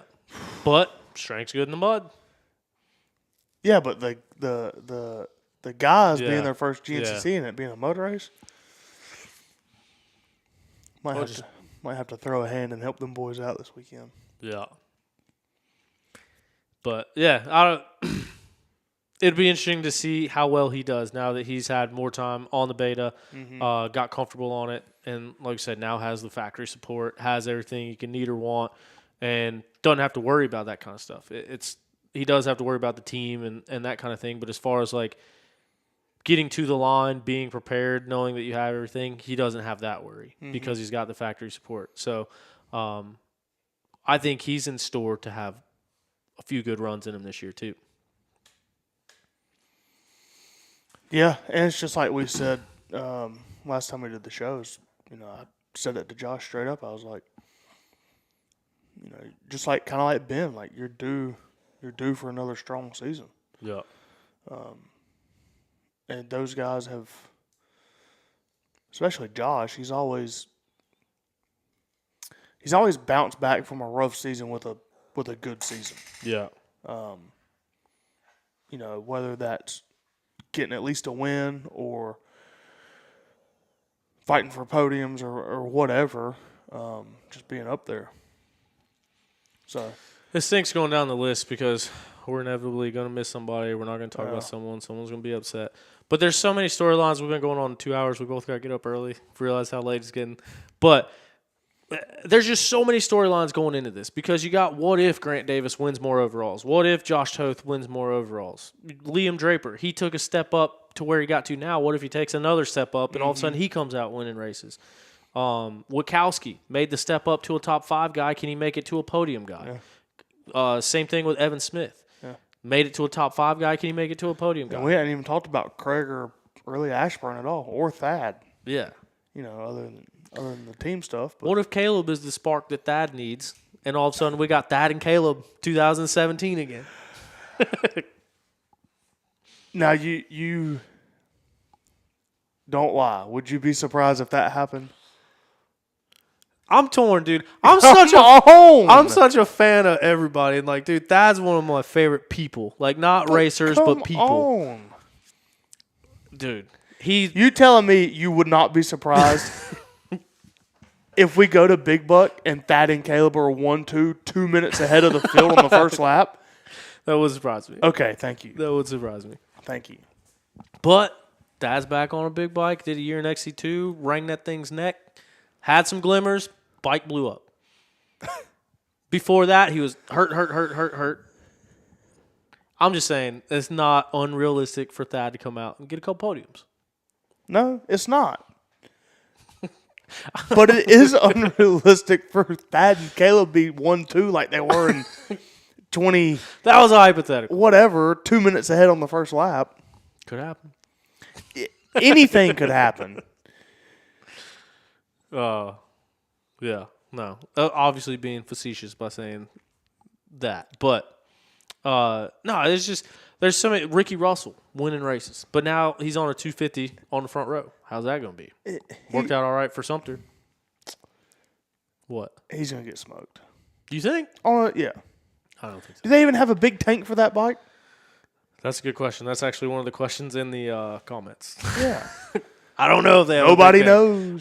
Dude, there was like probably 7 or 8 triumphs at Mid-East this past weekend. Was there? I was pretty surprised about that. There was 3 on one row. I couldn't believe it. Did they have big tanks? No. There might not be one that exists. But, hey, Caleb won a bunch of races on a 250, so it's not unrealistic to do it on 250, but you do have to have a big tank. Yeah. Or you'll be pitting every 2 laps. Yeah. Sorry, Ricky. All right. Well, what other previews do we have going into the weekend? We don't know who's racing XC3. Nope. XC2 is going to be a battle between Gus, Toth. We said that last year, too. And who are we forgetting? Who's not coming to mind in XC2? Oh, Nick DeFeo. DeFeo. Yeah. What if he goes out and sets the world ablaze?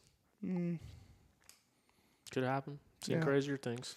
So, this whole conversation got started about predictions, and we ain't made the slightest prediction yet. So I wish I could remember what I forgot that I was setting up the thing about Caleb, so I feel like an idiot. What's your top 3? For the weekend or the year? For the weekend. I don't want to do this. Come on. I don't want to. Come on. What's your top 3? You tell me. I ain't scared. No, I asked you first. I'm a little scared. Why? Because, dude. Nobody listens to this shit. True. You have a point. Just why don't you? There's just so many wild cards. Yeah. Put all the wild cards on the podium. What do you think? I don't like making predictions. I hope they all have fun, and I hope they can all win. All right? You're so politically correct. God. I think your podium's Johnny, Stu, Ben. I think that is a safe 3 to put on the podium. Okay. Could change the order around. Okay. What's your prediction? What's your podium? Overall podium. Johnny, Stu, Ben for me. Let's write it down. I'm putting it in my notes. We're going to put $1 on it. Come on. I'll go. Big Buck Podium. $1 bet. Thomas, Johnny. It's tough. I wish I had more information on Caleb Russell Ben. and the state that he is or is not in. What's your podium? Just days after his 35th birthday. I'm holding it to you. We're going to be here all night till you tell me your top 3. I don't like predicting. I'm going to go. I don't want to say it. Stu, Ben, Johnny. So we had the same 3 on the podium. Oh, I said that. Okay. Stu, Ben, Johnny. There you go. Dollar bet. I want my dollar signed next Monday. See, it's tough for me to say that. Or because Tuesday. I've been a big Johnny believer the whole time. And you didn't even... I think the past several years I predicted Johnny as the champion. So then last year when he won it, I walked up to him. So you do like predictions. Like, I want you to know. So you do like predictions. That I've gotten so much flack for picking you every year. I'm glad you finally got it done.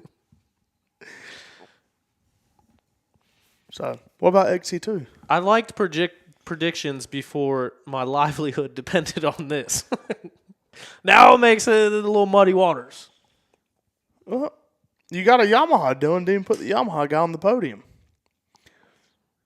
Oh, Liam hasn't Yeah, an see? unbeaten streak. Yeah. See? See, you Hold messed on. up. Nope. I changed my mind. Nope. It's in the notes. See, this is what's hard, is getting put on the spot. Because Liam's never not been on an XC1 podium his entire career. Matter of fact, probably neither is Caleb. Obviously he has, but not very often. Not a lot. Which is, his stats are insane. What was it, 89% podium rate? Yeah, something stupid. Caleb's going to be on the podium. No. It's too late. You done made your prediction. No, Caleb's on the podium. Everyone wants to make fun of me for being a Caleb fan. He's going to be on the podium. I just would, if Carolina So what's your podium? If Caleb, Carolina XC shoulder injury did not happen, Caleb, Liam, there wouldn't Evan be a Smith doubt for in the my podium mind. for you? Yes. That's what you should have said. You really just dropped the ball on that one. No. I mean, that's part of the thing. It's like, I'm me. That's all I can be. You know what I mean? What else we got? If any of those 3 are not on the podium, it is not from their equipment. What about All right. what about the women's podium? You want to predict that? Dude, Rachel and Brandy is going to be tough. And Corey Steed was the one that was in the mix last year before all of it. But now Rachel Gutter's done clicked up a gear. And Taylor? Taylor's coming back. Taylor motherfucking Jones. Taylor won like Open A at FTR over the offseason. On a Like, 250? wouldn't She ran a race some 450? dudes. Yeah, I guess. I don't On a know. 450? I don't know. Probably a 250, I would imagine. But TMFJ could come back.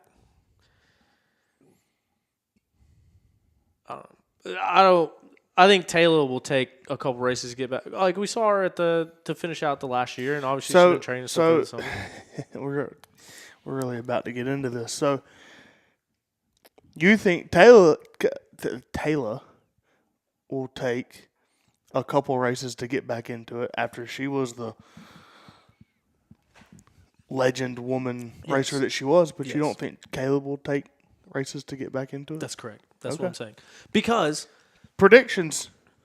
That's the a bold girls prediction T-shirt. The gap between the girls is much bigger than the gap between the guys.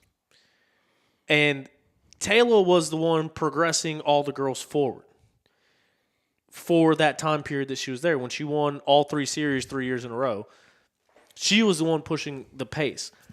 And now... Caleb wasn't pushing the pace when he won 8 years in a row? I'm getting to that. But I feel like there was a bigger room for progression on the girls' side of things than there was the guys' side of things. So Caleb was pushing the pace for the guys, and now there's more people at that level. I think Caleb can still ride at that level. He's just got more competition up front to do it. So you don't think Taylor can ride at the level that she was at, that the women are at now? I'm saying that the women have progressed past that level. And you don't know that Taylor can make that up? I think that it'll take her getting back out on the track and seeing that new pace. I don't think anyone is physically going faster than Caleb was before. I think the girls are going faster than Taylor was before. That makes sense. Because, like I said, there was more room for the progression on the WXC side. And I think Brandy and Rachel and Becca and Corey and all these girls have pushed that pace. I'd agree with that. Thank you. Because you seem skeptical to start. I was just trying to get there. Yeah, I was a little skeptical. Didn't know where he was going. But, yeah. I'm going to go. I think Rachel and Brandy split wins last year. And I didn't realize it until the Caselli Cup came out this year, the top 25 off-road riders in the world. I help out with that each year. And so when they called me to talk about it, and we talked about putting Toth at number 1 and all that kind of stuff, but I didn't realize until then because I noticed that it always comes up like West Coast versus East Coast, what matters more. And a lot of times East Coast gets the edge because of GNCC. Well, then it came up with like Brandy and Rachel, and Brandy finished better at ISDE, but Rachel won the GNCC championship, but Brandy won the Sprint Enduro championship, and Rachel won the National Enduro championship. So it's like they were all pretty even, but Rachel had the GNCC championship, but Brandy had ISDE.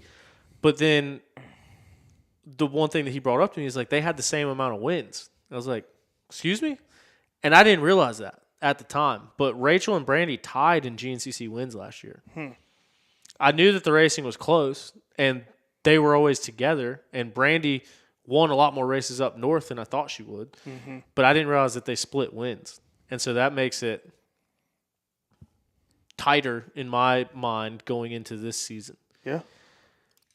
And I don't know Brandy well. I know Rachel really well. And she's got that dog in her. So, like, I think I give her the edge just because, like I said, I know her better. And, I mean, she's won 3 straight. So, I would say Rachel, Brandy, Corey. Rachel, Brandy, Corey. What do you think? But I hope all the other girls go just as fast and everyone can win and everyone has fun. I don't mean anything bad by anyone. I'll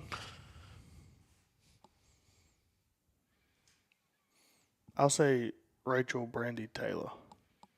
Just to be different. I can see it. Have you looked at the YouTube chat? Yeah.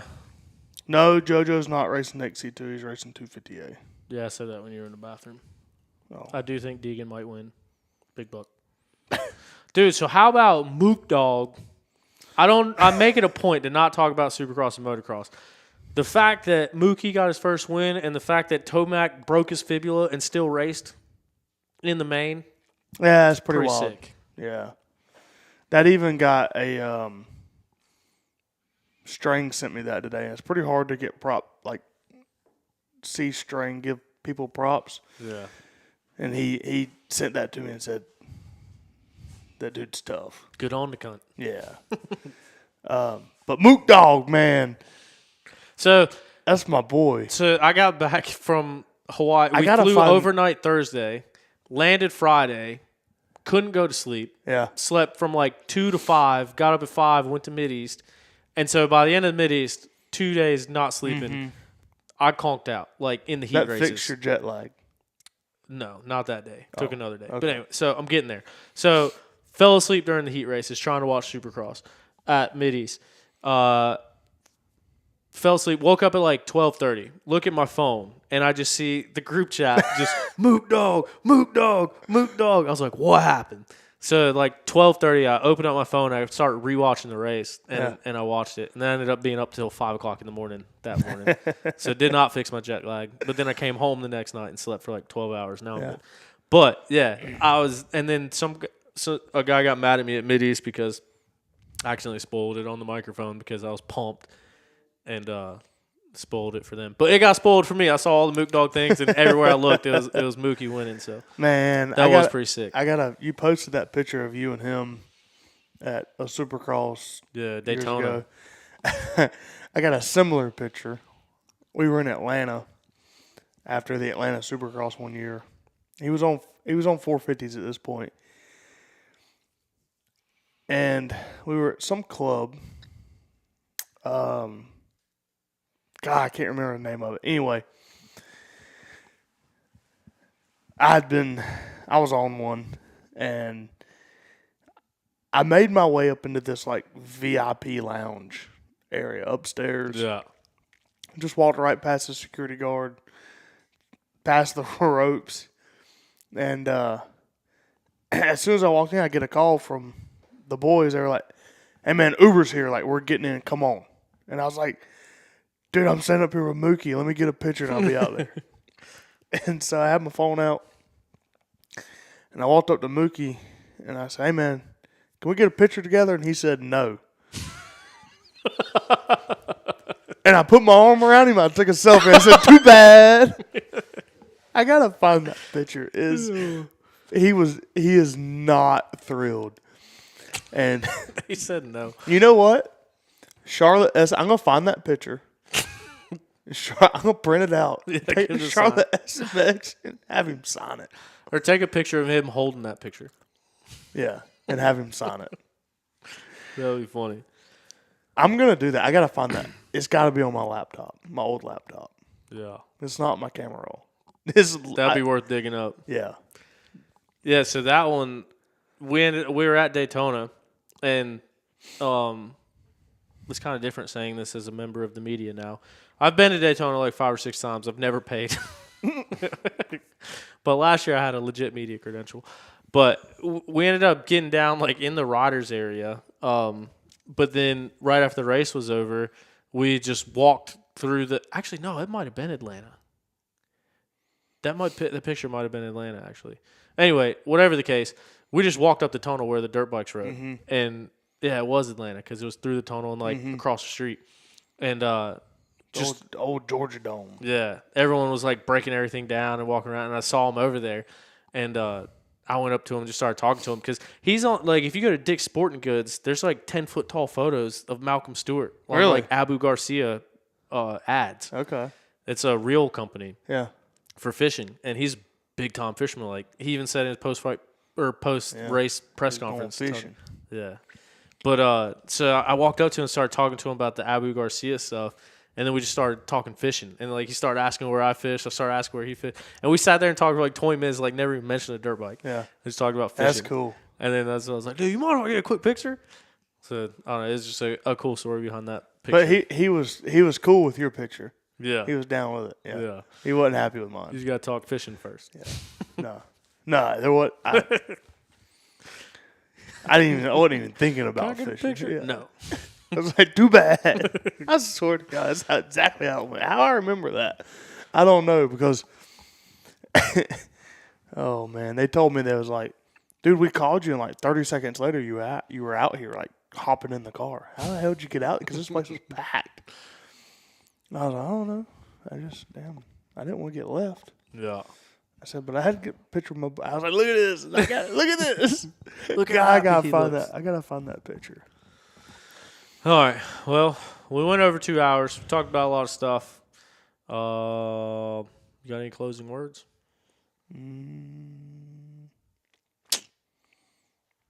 See everybody this weekend. I'm going no matter what. I ain't scared.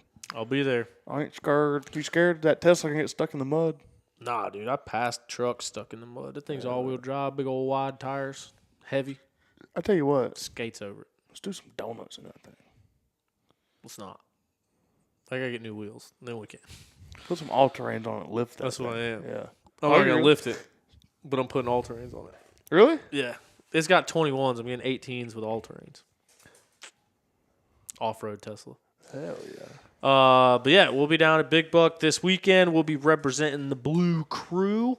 Big thanks Yamaha coming on board. Anyone listening from Yamaha, the shows will get better than this. What do you mean? This is a great show. We're all over the place. Yeah, that's how it should be. Loose. Yeah. But no, thanks for tuning in. Thanks for listening, Tom. Thanks for coming over. We will see you next Tuesday to talk about all of our predictions and how they ended up. Wait, hold on. What happens if none of these three? If neither one of us is right? closest one. Like if we get, but we have the same riders. We didn't think this through. Yeah, I was kind of thinking about that at the time. I tell you what, let's do a dollar prediction for the podium for every race, and every race we don't get it right, the dollar adds. The exact podium? Yeah. That's going to be tough. At the end of the year, somebody might lose $13. That's it. Let's do it. That sounds fun. All right. I don't even know what my official podium pick is anymore. It was the first one you said. It's the one I wrote down. Oh. No, What if Evan Smith wins? What if he'll win? He'll be the points that have white plates in Florida if he goes to Florida. He might not even show up in Florida. Craigie D might do it again. Jordan Ashburn. Jordan Ashburn's been training in Florida. Yeah. Watch out.